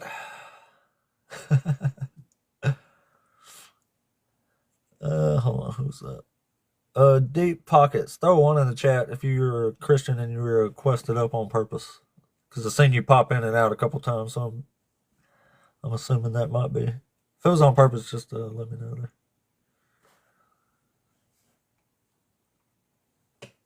Yeah, I agree, Joshua. Thank you. Thank you. That does seem huge compared to other people I watch. Because I watch other people with way bigger followings than me, and they typically got like 20 or 30 people. Yeah, me too. Yeah. I used to think it was awesome that 5 people stuck around like the whole time. I was like, holy shit, there's 5 people the whole time. Like, now there's usually on the low end is 40. Like, so, I mean, that's pretty awesome, I feel like. I say it every day now nearly, but I'm blown away by how fast the channel is growing. Like, I can't believe I get the engagement I do being me. I almost judge people for being entertained by me. It's like, me, really? Like, grow up, shit. You're listening to me? Grow the fuck up. Like, what the fuck? How could y'all do that? That's crazy. I used to mess with the stock market a lot. And people would ask me stuff about it. And I'm like, did you just seriously ask me about the stock market? Like, really? You're asking me for financial advice? I'm judging you pretty hard right now. Oh, thank you, Jennifer. I appreciate you.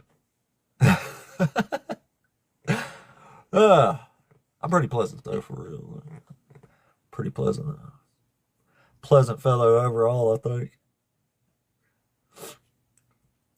I'm outspoken and understanding. That's my superpower.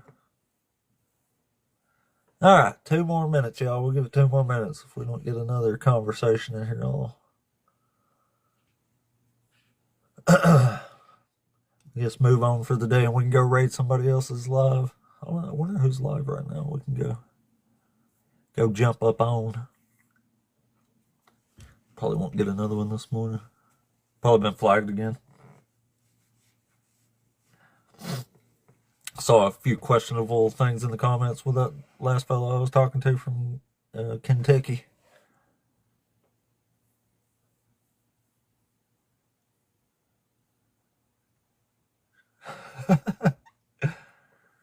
Now, sometimes I think there's like, I don't know how to put it.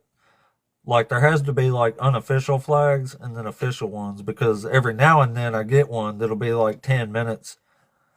And those actually come somewhat often, but I don't even read them half the time. And then other ones that'll say you've been discontinued like for the rest of it, and then you got to do like a hard reset. And I don't get those ones very much. But I can just tell, like I've done enough lives at this point now, I can just tell by the numbers and how it's going. Like under normal circumstances, there's always like 4 or 5 people in the queue. Even if there are accidents, there's always a ton of people. And then all of a sudden they just stop and it's almost always in increments of like 10 to 30 minutes, I've noticed too.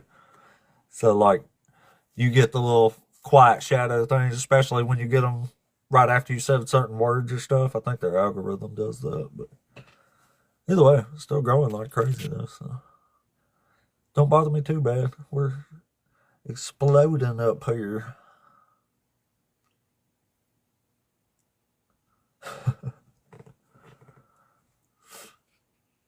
Sometimes I just want to sit here and read comments of people's names and shit, too.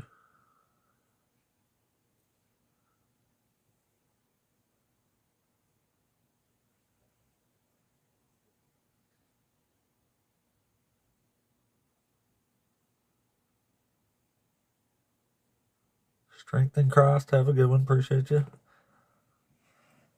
Appreciate you scrolling there. On a little scroll through. Where are we at here? Holy crap. Yeah, I mean, shit. It's been a really, really good live. Like, the numbers are all really, really good. Let me see. If LBB, did you throw one in the chat if you requested up on purpose and you're a Christian? If he throws the one in there, I'll talk to him.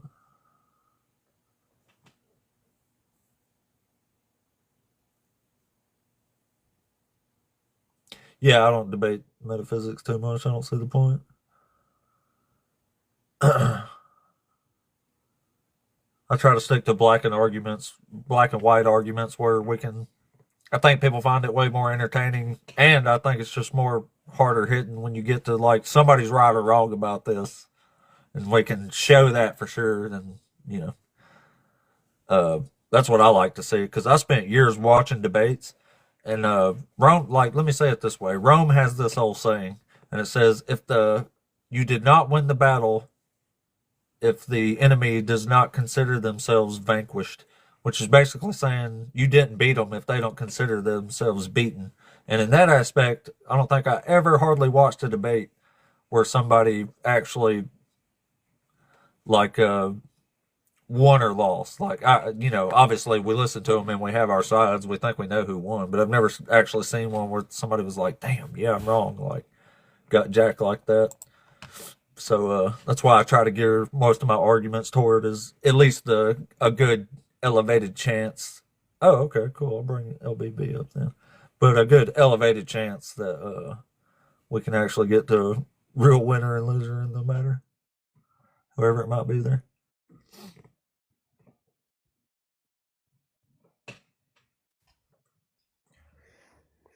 Oh, LBB, you there? Yeah, I'm here. Cool. Are you over 18? Yeah. Are you a Christian? Yes, I am. Cool. So which one of these topics up here did the Lord send you to debate us on today?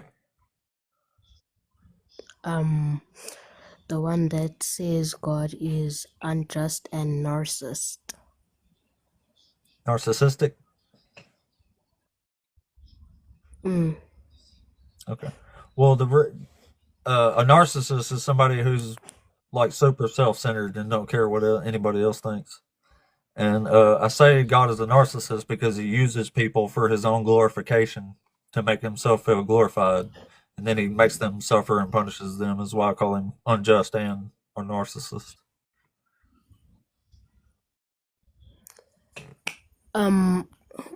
Well, if you say that he is narcissist, I don't think that's true, because let's not forget that God is a literal God.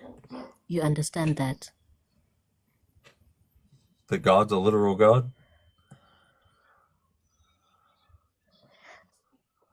Yeah, so of course we have to We are below him. It is a fact. Sure, that don't mean he's just though. He still does evil stuff. Even though he loves us, we are below him. I'm sure, but that doesn't And we make him can't use unjust. a word used to describe a person to describe God. Sure, we can. We just go with the definition and see if God fits that role or definition. Can you please repeat that? So yeah, we just you just define narcissistic, and then see if God fits that definition. If he fits it, he's a narcissist. Not really, because somebody who is narcissist most of the time does want to be glorified, but doesn't care about others. Yeah, God's the same way. He makes people just for his own purposes. So like God is not narcissist because not only for his own purposes, he says that we must not sin and does all these things for us because he knows that whatever he is telling us not to do leads to destruction. So he is protective, not narcissist. Yeah, but it says he does all this to glorify himself. What does sin lead to? It leads to death. Yeah, but sin is breaking the law, and these laws are not just. Where does it say that he does all of this to glorify himself? It says in a lot of places. It says in Isaiah chapter 48. He says, for my own sake, I do it. So he's saying he does that. It says he made the Israelites just to glorify himself. It says he hardened the Pharaoh's heart so that he could demonstrate his own power. It says in John he made a guy that was blind just so he could heal him and show his power through healing the blind guy. So I mean, his people are being used and made to suffer just so God can glorify himself. Like, to me, that absolutely screams narcissist. Maybe that's just me, though. Well, I'll call him he. I just refer to him with a gender, I guess. LBB's paused. I don't know what happened there.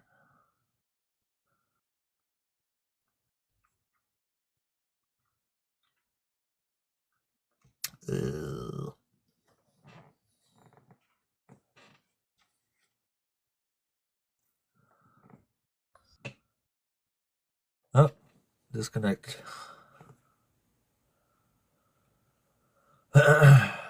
Well, we'll take that as a W. Right. Yeah, right. So right here. 1,334 followers as of today. That is pretty freaking awesome. It's well over 40 in the last day. Who did? Let's see. Uba. I don't think Uba was here on purpose either. I was going to try another one since it was right there. Oh, I see. It must have been an accident. That's in the comments. Ain't that the truth, 4 element?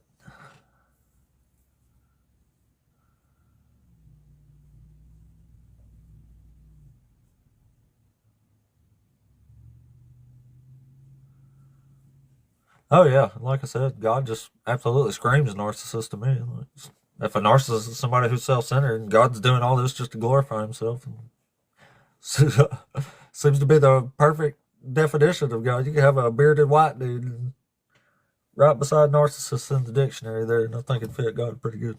People say, "Oh, that's God." Yeah, that's him. That's what narcissist is. That's that God there.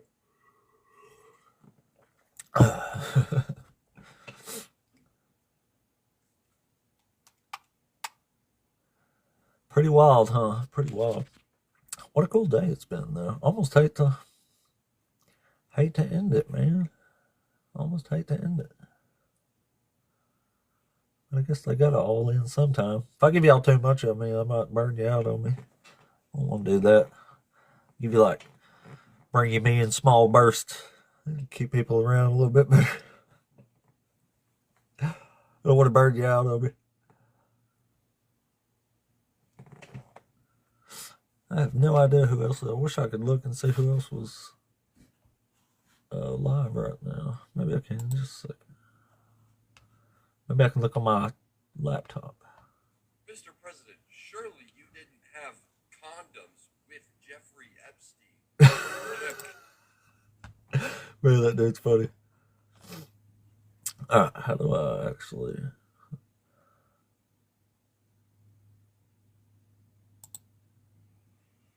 Go to one of my videos below. It's a video. Well, okay. This is not the same as my phone, so... Back. It's on messages. No, doing it on the laptop's a lot different than...